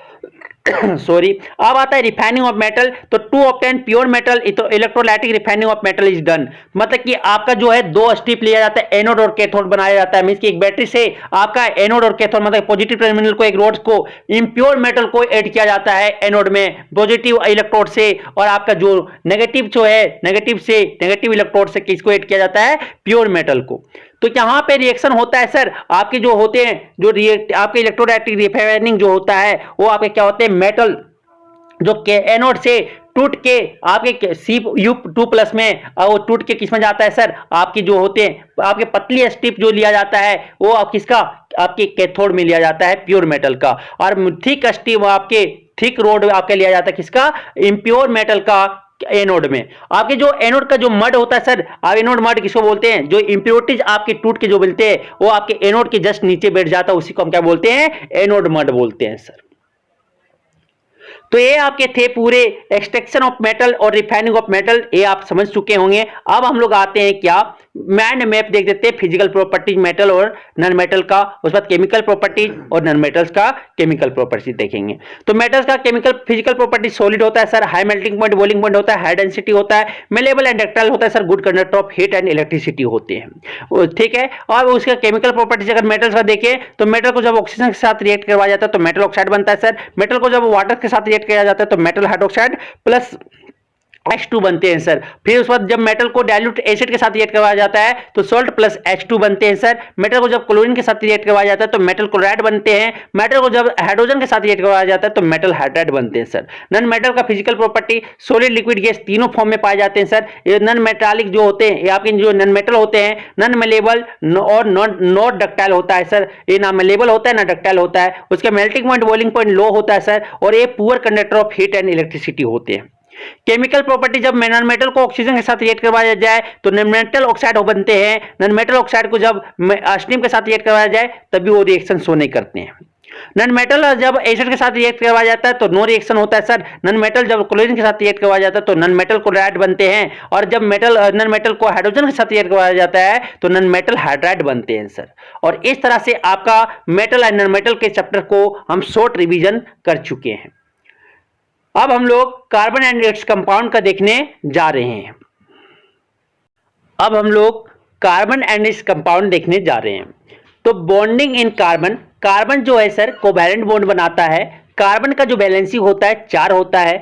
एक्सेप्शन है सर कार्बन को नॉन मेटल कंसीडर किया गया है। Formation of covalent bond, covalent bond का जो फॉर्मेशन होता है सर वो sharing of electron bonding atom के बीच में आइदर सेम और डिफरेंट आपके एटम हो सकते हैं या एलिमेंट हो सकते हैं सर। अब आता है covalency, covalency sir number of electron contributed by an atom for sharing to make bond is known as covalency. Covalency उसे बोला जाता है कि इलेक्ट्रॉन की नंबर ऑफ इलेक्ट्रॉन की कितना कंट्रीब्यूटेड हुआ है आपके एटम के द्वारा बॉन्ड बनाने के लिए, तो उसे हम क्या बोलते हैं, कोवैलेंसी बोलते हैं। कैरेक्टरिस्टिक्स ऑफ कोवैलेंट कंपाउंड जो होता है सर, आपके जो ये कंपाउंड होते हैं वो मॉलिक्यूलर इन नेचर होता है, मींस कि they exist as single molecules. These are insoluble in water, ये आपके वाटर में सोल्यूबल नहीं होता है सर, लेकिन केरोसिन, पेट्रोल और बेंजीन में सोल्यूबल होता है। दीज कंपाउंड जो होते हैं सर ये आपके पुअर कंडक्टर ऑफ इलेक्ट्रिसिटी होता है। आपके आते हैं सर एलोट्रॉपी इन कार्बन, कार्बन के 3 रूप होते हैं सर, 3 एलोट्रॉप्स होते हैं। तो ऐसा प्रॉपर्टी जिसका आपके एलिमेंट एग्जिस्ट 2 और मोर फॉर्म्स में आपके एग्जिस्ट करे और जिसका फिजिकल प्रॉपर्टी चेंज हो लेकिन केमिकल प्रॉपर्टी सेम हो, तो उसे हम क्या बोलेंगे, एलोट्रॉप बोलते हैं सर। और द वेरियस फॉर्म्स उसे हम क्या बोलते हैं, एलोट्रॉप्स बोलते हैं। कार्बन का 2 एलोट्रॉपिक फॉर्म होता है सर, एक क्रिस्टलाइन और दूसरा होता है एमरफोस। क्रिस्टलाइन फॉर्म जो से हम बोलते हैं डायमंड या ग्रेफाइट, और एमरफोस फॉर्म जो बोलते हैं coal, charcoal, lump, black etc. Fullerene जो आपके बकमिस्टर फ्लोरीन जो है अनदर क्लास है कार्बन एलोट्रॉप्स का। ये आपके जो है फर्स्ट वन जो आइडेंटिटी C60 कार्बन एटम का, ये मतलब फिक्स्ड कार्बन एटम्स का बना हुआ है। और इसका जो स्पेरिकल शेप होता है सर, स्पेरिकल शेप होता है, वो स्पेयर शेप या फुटबॉल के शेप के आकार की होते हैं। अब आते हैं unique nature of carbon. Unique nature of carbon जो होता है कैटेनेशन प्रॉपर्टी, वो वर्सेटाइल नेचर शो करता है सर, कौन, कार्बन। क्योंकि कार्बन कैटेनेशन प्रॉपर्टी या सेल्फ लिंकिंग प्रॉपर्टी ये होता है कि कार्बन कार्बन अपने आपस में एटम एटम जुड़ के क्या हो, एक लंबा चेन, एक लॉन्ग चेन या रिंग बना सके सेल्फ लिंकिंग करके वो अपने एटम्स में, तो उसे हम क्या बोलते हैं, कैटेनेशन बोलते हैं sir. The extent of catenation depend upon the strength of bond between the atoms involved in catenation। तो आपके स्मॉल साइज, कार्बन का स्मॉल साइज होने के कारण आपकी कैटेनेशन की प्रॉपर्टी शो कर लेती है। एक और आपकी एलिमेंट है सिलिकॉन, वो आपका शो करता है कैटेनेशन प्रॉपर्टी, लेकिन वो लार्ज साइज होने के कारण क्या होता है, 7 से 8 लिंक होने के बाद क्या होता है, उसका बॉन्ड वीक पड़ जाते हैं और क्या हो जाते हैं, वो टूट जाते हैं। अब आते हैं sir saturated and unsaturated carbon compound. तो सेचुरेटेड कंपाउंड उसके बोलेंगे सर जिसका वैलेंसी आपके कार्बन एटम में सिंगल बॉन्ड बना हो, कार्बन कार्बन के बीच सिंगल बॉन्ड हो, तो उसे हम बोलते हैं सेचुरेटेड कंपाउंड। अब सर सेचुरेटेड कंपाउंड कौन हो सकते हैं, आपके अल्केन। अल्केन का जनरल फॉर्मूला होता है सर CnH2n+2। और अल्केन जो होता है वो कहां से स्टार्ट होता है, एक कार्बन एटम से। मीथेन, मीथेन का फॉर्मूला होता है CH4।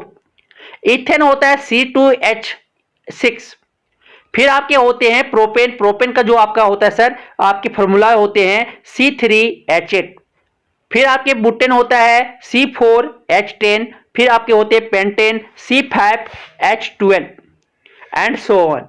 तो अनसेचुरेटेड कंपाउंड में सर कार्बन कार्बन के बीच डबल बॉन्ड हो या ट्रिपल बॉन्ड, तो उसे हम क्या बोलेंगे, अनसेचुरेटेड कार्बन कंपाउंड बोलेंगे। अनसेचुरेटेड कंपाउंड को 2 भाग में बांटा गया है आपके अल्किन एंड अल्काइन में। अल्किन जो होता है सर, अल्किन में आपके कार्बन कार्बन के बीच एक आपके मिनिमम डबल बॉन्ड कंटेन किया रहे, तो उसे हम बोलते हैं क्या, अल्किन बोलेंगे। अल्किन का जनरल फॉर्मूला जो होता है वो CnH2n होता है। एन जो है आपका नेचुरल नंबर 1 2 3 4 सॉरी 2 से स्टार्ट होंगे, क्योंकि कार्बन कार्बन के बीच क्या होना चाहिए, डबल बॉन्ड। तो एक कार्बन आपका क्या single bond double bond contain नहीं कर सकता है, इसलिए कहां से स्टार्ट हो गए, एन 2 से स्टार्ट होंगे। तो आपके फर्स्ट मेंबर जो होंगे सर आपके अल्किन का, वो क्या होगा, इथिन होगा। अल्किन आया ना, इसलिए इथिन हो जाता है। इथिन, प्रोपीन, बुटीन, तो फॉर्मूला क्या हो जाएगा सर, C2H4 आपकी इथिन का होगा। आपके जो प्रोपेन का होगा, इथिन का कॉमन नेम होता है, क्या होता है, इथाइलिन होता है सर सॉरी। फिर आपके प्रोपेन C3H6। फिर उसके बाद आके आता है बुटीन C4H8। क्या करो, कार्बन का हाइड्रोजन जो है कार्बन से डबल कर दो, वही आपका अल्कीन है। अब आते हैं सर अल्काइन। अल्काइन उसको बोलेंगे कार्बन कार्बन के आइटम के बीच ट्रिपल बॉन्ड कंटेन किया हुआ हो, तो उसे हम क्या बोलते हैं, अल्काइन बोलते हैं सर। फर्स्ट मेंबर जो अल्काइन का होता है वो होता है इथाइन, उसका फॉर्मूला जो होगा C2 आपके C2H2 हो जाएंगे सर। क्या करो, कार्बन का हाइड्रोजन जो है डबल करके 2 घटा दो तो आपके 2 दिन 4 हो जाएंगे हाइड्रोजन, 2 घटा दिए तो 2 बच जाएंगे। तो ये आपके इथाइन का जो कॉमन नेम है सर वो एस्टिलीन है। फिर इसी तरह प्रोपाइन होते हैं, प्रोपाइन का फॉर्मूला जो होता है C3H4 होता है सर। फिर बुटाइन का फॉर्मूला जो होता है C4H6 होते हैं। अब आता है सर कार्बन, आपके जो चेन होते हैं वो आपके स्टेट चेन होते हैं, ब्रांच चेन होते हैं, क्लोज चेन कंपाउंड होते हैं या इसे बोलते हैं रिंग कंपाउंड। स्टेट चेन में आपके जो सर स्टेट चेन में कार्बन जो है आपके लंबे चेन में पाया जाए, जैसे नॉर्मल बुटेन, नॉर्मल पेंटेन, ये आपके क्या है सर आपके स्ट्रॉन्ग आपके स्टेट चेन कंपाउंड है। Branch chain compound, those compound which are branched, जैसे आइसोबुटेन, आइसोपेंटेन, नियोपेंटेन, ये आपके क्या है ब्रांच चेन है। अब आते क्लोज चेन कंपाउंड और रिंग कंपाउंड। वैसा साइक्लिक कंपाउंड जो क्लोज चेन बनाए, एक रिंग कंपाउंड बनाए, उसे हम क्या बोलते हैं रिंग कंपाउंड बोलेंगे या क्लोज चेन कंपाउंड बोलेंगे। Example cyclohexane, cyclohexane, cyclopentane, cyclobutane, cyclopropane, और आप बोल सकते हो बेंजीन। बेंजीन आपका इंपॉर्टेंट है, ये आपके एरोमेटिक कंपाउंड है और इसका फॉर्मूला C6H6 होता है सर। हाइड्रोकार्बन किसे बोलेंगे, वो कंपाउंड जो सिर्फ हाइड्रोजन और कार्बन से बना हो तो उसे हम हाइड्रोकार्बन बोलते हैं। अब आता है फंक्शनल ग्रुप, किसको बोलेंगे, वैसा एटम या ग्रुप ऑफ एटम किसी कंपाउंड में जुड़ जाने के बाद उस कंपाउंड की प्रॉपर्टी को चेंज कर दे, डिटरमाइन कर दे, तो उसे हम क्या बोलेंगे फंक्शनल ग्रुप बोलेंगे सर। फंक्शनल ग्रुप आपके जो है हैलोजन फैमिली -X, आपके जो है CH अल्डिहाइड ग्रुप, आपके alcohol group alcohol OH, aldehyde CHO, alkene C double bond C, alkyne C triple bond C, ketone CO, ketone हमेशा बीच में लगेगा sir. Carboxylic acid COOH, ester COO। Homologous series जो होते हैं a series of compound in which the same functional group substitute hydrogen in a carbon chain is called homologous series. Sir ऐसा series जिसके compound में same functional group हो और वो CH2 group से क्या हो डिफर हो, अपना प्रीसीडिंग वाले टर्म से सक्सीडिंग टर्म CH2 ग्रुप से एक्स्ट्रा इंक्रीज करे तो उसे हम क्या बोलते हैं होमोलोगस सीरीज बोलते हैं। अब मोलिकुलर मास में आपके डिफरेंट कंसेक्यूटिव लगातार का डिफरेंस कितना हो 14 यूनिट मास हो तो उसे आप क्या बोलेंगे होमोलोगस सीरीज बोलेंगे सर। होमोलोगस सीरीज का जो प्रॉपर्टीज होता है एक जनरल फॉर्मूला फिक्स्ड होते हैं, जैसे अल्केन आपका क्या होमोलोगस सीरीज है वो उसका फॉर्मूला जो होता है CnH2n+2 होता। होमोलोगस सीरीज प्रॉपर्टीज दूसरा वो आपके दो कंसेक्यूटिव लगातार जो कंपाउंड का सीरीज का जो है डिफरेंस CH2 आपके बाय मोलिकुलर फॉर्मूला से अंतर होगा सर। मोलिकुलर मास जो होंगे वो 14 यूनिट मास होगा। केमिकल प्रॉपर्टीज सिमिलर होंगे लेकिन फिजिकल प्रॉपर्टी स्लाइटली चेंज करेगा due to increase of mass. अब आते हैं sir nomenclature. Chemist developed a set of rules for naming organic compounds based on their structure which is known as IUPAC rules. होता है IUPAC name में आपके पहले क्या करना है वर्ड रूट को पहले क्या प्रीफिक्स लगाना है, फिर वर्ड रूट लगाना है, फिर सफिक्स लगाना है। वर्ड रूट किसको बोलेंगे, a word root indicate the nature of basic carbon skeleton, कितने कार्बन से वो बने हुए हैं। दो एक बने हैं तो मिथ लगाएंगे, दो बने हुए हैं तो आप इथ लगाओगे, तीन बने हैं तो प्रोप लगाओगे, चार बने हैं तो ब्यूट, पांच बने हो तो पेंट, छह बने हैं तो हेक्स, सात बने हैं तो हेप्ट, आठ है तो ऑक्ट, 9 है तो नॉन और 10 है तो डेक। फिर in case of functional group is present तो it is indicated in the name of compound with either a prefix or suffix. अगर वहां पे फंक्शनल ग्रुप प्रेजेंट है तो वो आपको प्रीफिक्स या सफिक्स से डिनोट करना होगा। फॉर एग्जाम्पल एक आपका यहाँ पे देखोगे नोमेनक्लेचर CH3 आपके CH3 CH2OH तो क्या लगे हैं सर यहाँ पे आपका अल्कोहल फंक्शनल ग्रुप है तो क्या हो जाएगा दो कार्बन मेन चेन है तो इथेन हो जाएगा, इथेन में ई हटाओ OL ऐड कर दो, क्या हो जाएगा इसका आईपीएसी नेम इथेनॉल हो जाएगा सर। कॉमन नेम जो होता है वो क्या हो जाएगा इथाइल अल्कोहल हो जाएंगे। While adding the suffix to the word root, the terminal e को क्या करेंगे, रिमूव कर देंगे और वहां पे कार्बन चेन में अनसेचुरेटेड है तो क्या लगा देंगे, एन के जगह पे इन लगाएंगे और ट्रिपल बॉन्ड है तो YNE लगा देंगे।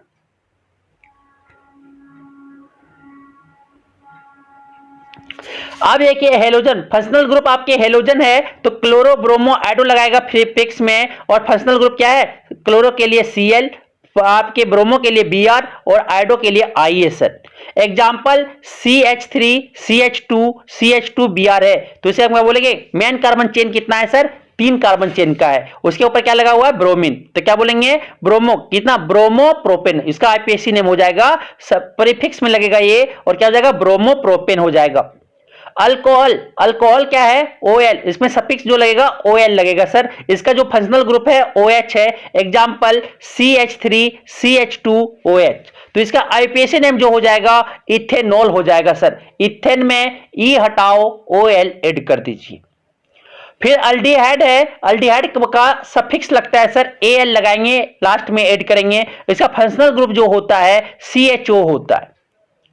For example CH3 CH2 CH2 CHO, कितने कार्बन एटम है, 4 कार्बन एटम है, उसमें फंक्शनल ग्रुप क्या लगा हुआ है, अल्डिहाइड लगा हुआ है, तो क्या हो जाएगा, बुटेन, बुटेन में E हटा दीजिए, AL को ऐड कर दीजिए, क्या हो जाएगा, बुटेनल हो जाएगा, इसका IPAC नेम क्या हो जाएगा सर, बुटेनल हो जाएगा।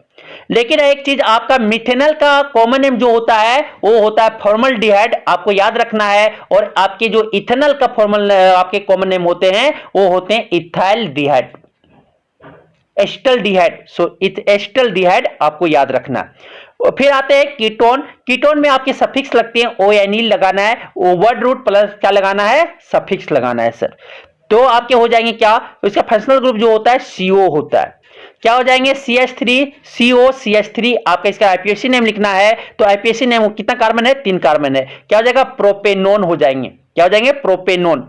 और इसका सर कॉमन नेम जो होता है वो होता है, प्रोपेनोन का कॉमन नेम होता है एसीटोन होते हैं।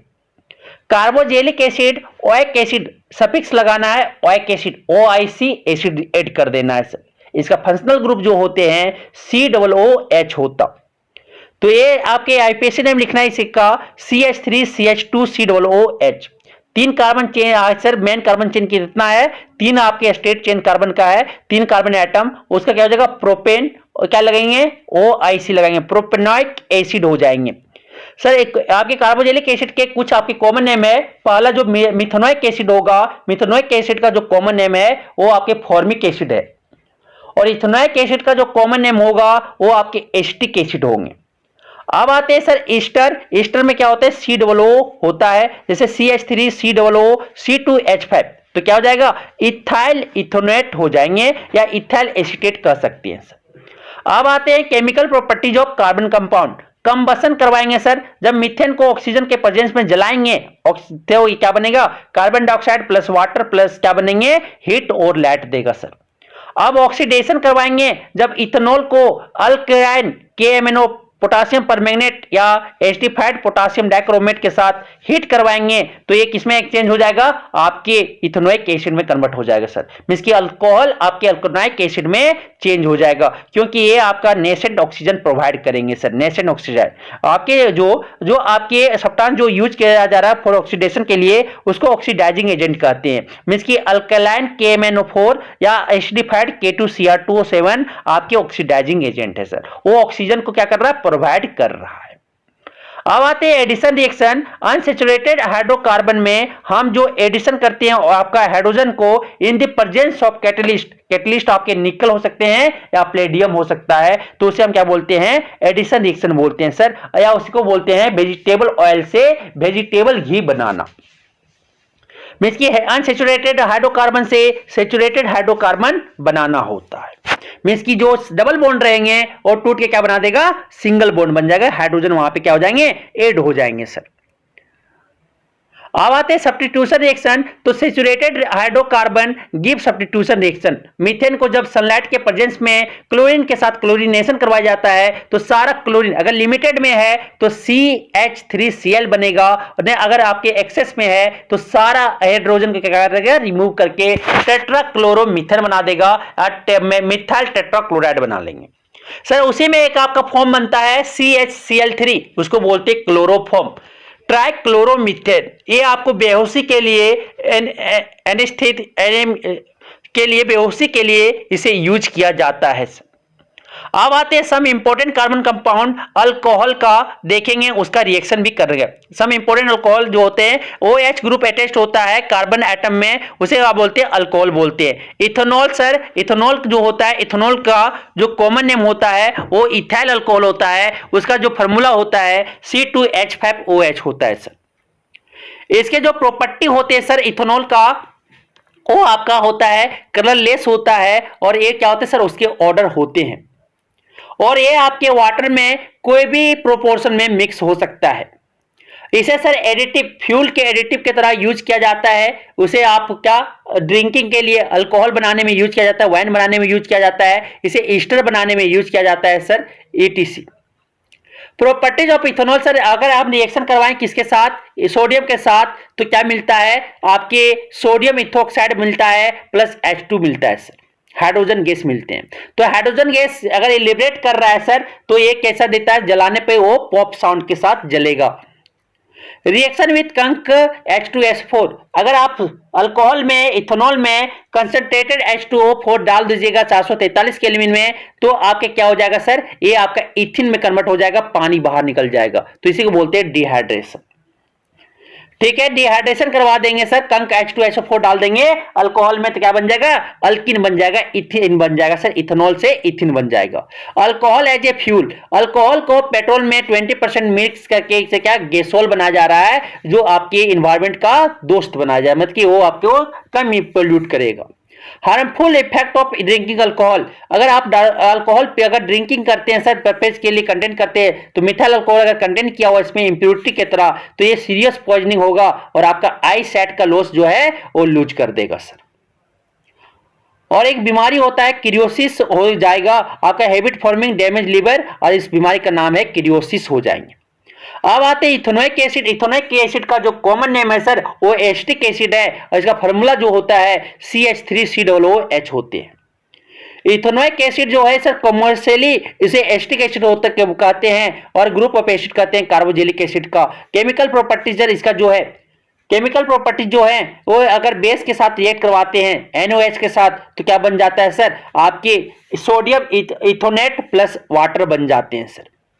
जब उसे कार्बोनेट और बाइकार्बोनेट के तरह अगर रिएक्ट करवाते हैं, सोडियम कार्बोनेट या सोडियम बाइकार्बोनेट के में, तो क्या बनता है, sodium ethanoate plus carbon dioxide plus आपके वाटर मिल जाते हैं सर। और वही रिएक्शन आपको अल्कोहल और कार्बोजेलिक में अंतर बताता है, क्योंकि कार्बन डाइऑक्साइड जब आप लाइम वाटर में पास करवाओगे तो मिल्की हो जाएगा।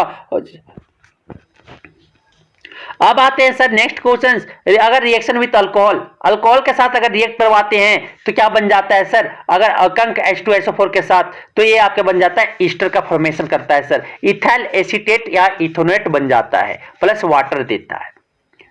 फिर क्या होता है, ester react in the presence of acid a base to give back the alcohol and carboxylic acid, this reaction is called सफोनिफिकेशन।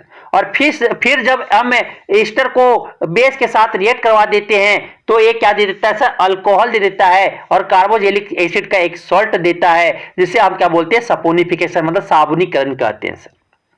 तो साबुन बनाने के लिए हम क्या क्या चाहिए, आपको NaCl चाहिए, आपके NOH चाहिए, और क्या चाहिए, ईस्टर चाहिए, ठीक है, वेजिटेबल ऑयल चाहिए।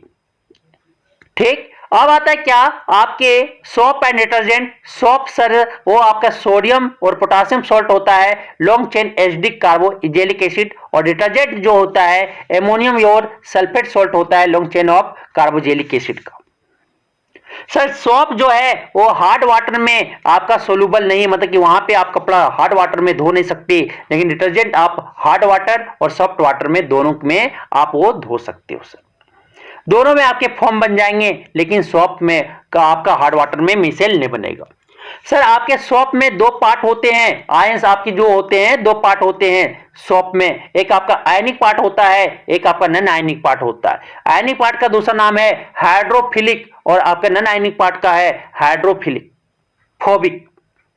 हाइड्रोफिलिक जो अट्रैक्ट आपका वाटर से अट्रैक्ट करे, वाटर से रिएक्ट करे, उसे हम बोलेंगे हाइड्रोफिलिक। और हाइड्रोफोबिक जो वाटर से रिएक्ट ना करे उसे हम बोलते हैं हाइड्रोफोबिक। मिसेल जो होता है सर, एक आपका आयनिक पार्ट जो आपके सोप का क्या एक स्फेरिकल फॉर्म ले ले तो उसे हम क्या बोलते हैं, मिसेल बोलते हैं। तो मिसेल जो हाइड्रोफोबिक पार्ट है वो ग्रीस या ऑयल से आपका रिएक्ट करेगा और पानी से जब धोओगे तो बाहर हो जाएंगे। तो ये आपके थे कार्बन एनालिसिस कंपाउंड के कुछ इंपॉर्टेंट बात। अब हम लोग नेक्स्ट वीडियो में देखेंगे क्या, फिर पूरे फिजिक्स को शॉर्ट रिवाइज करेंगे। धन्यवाद।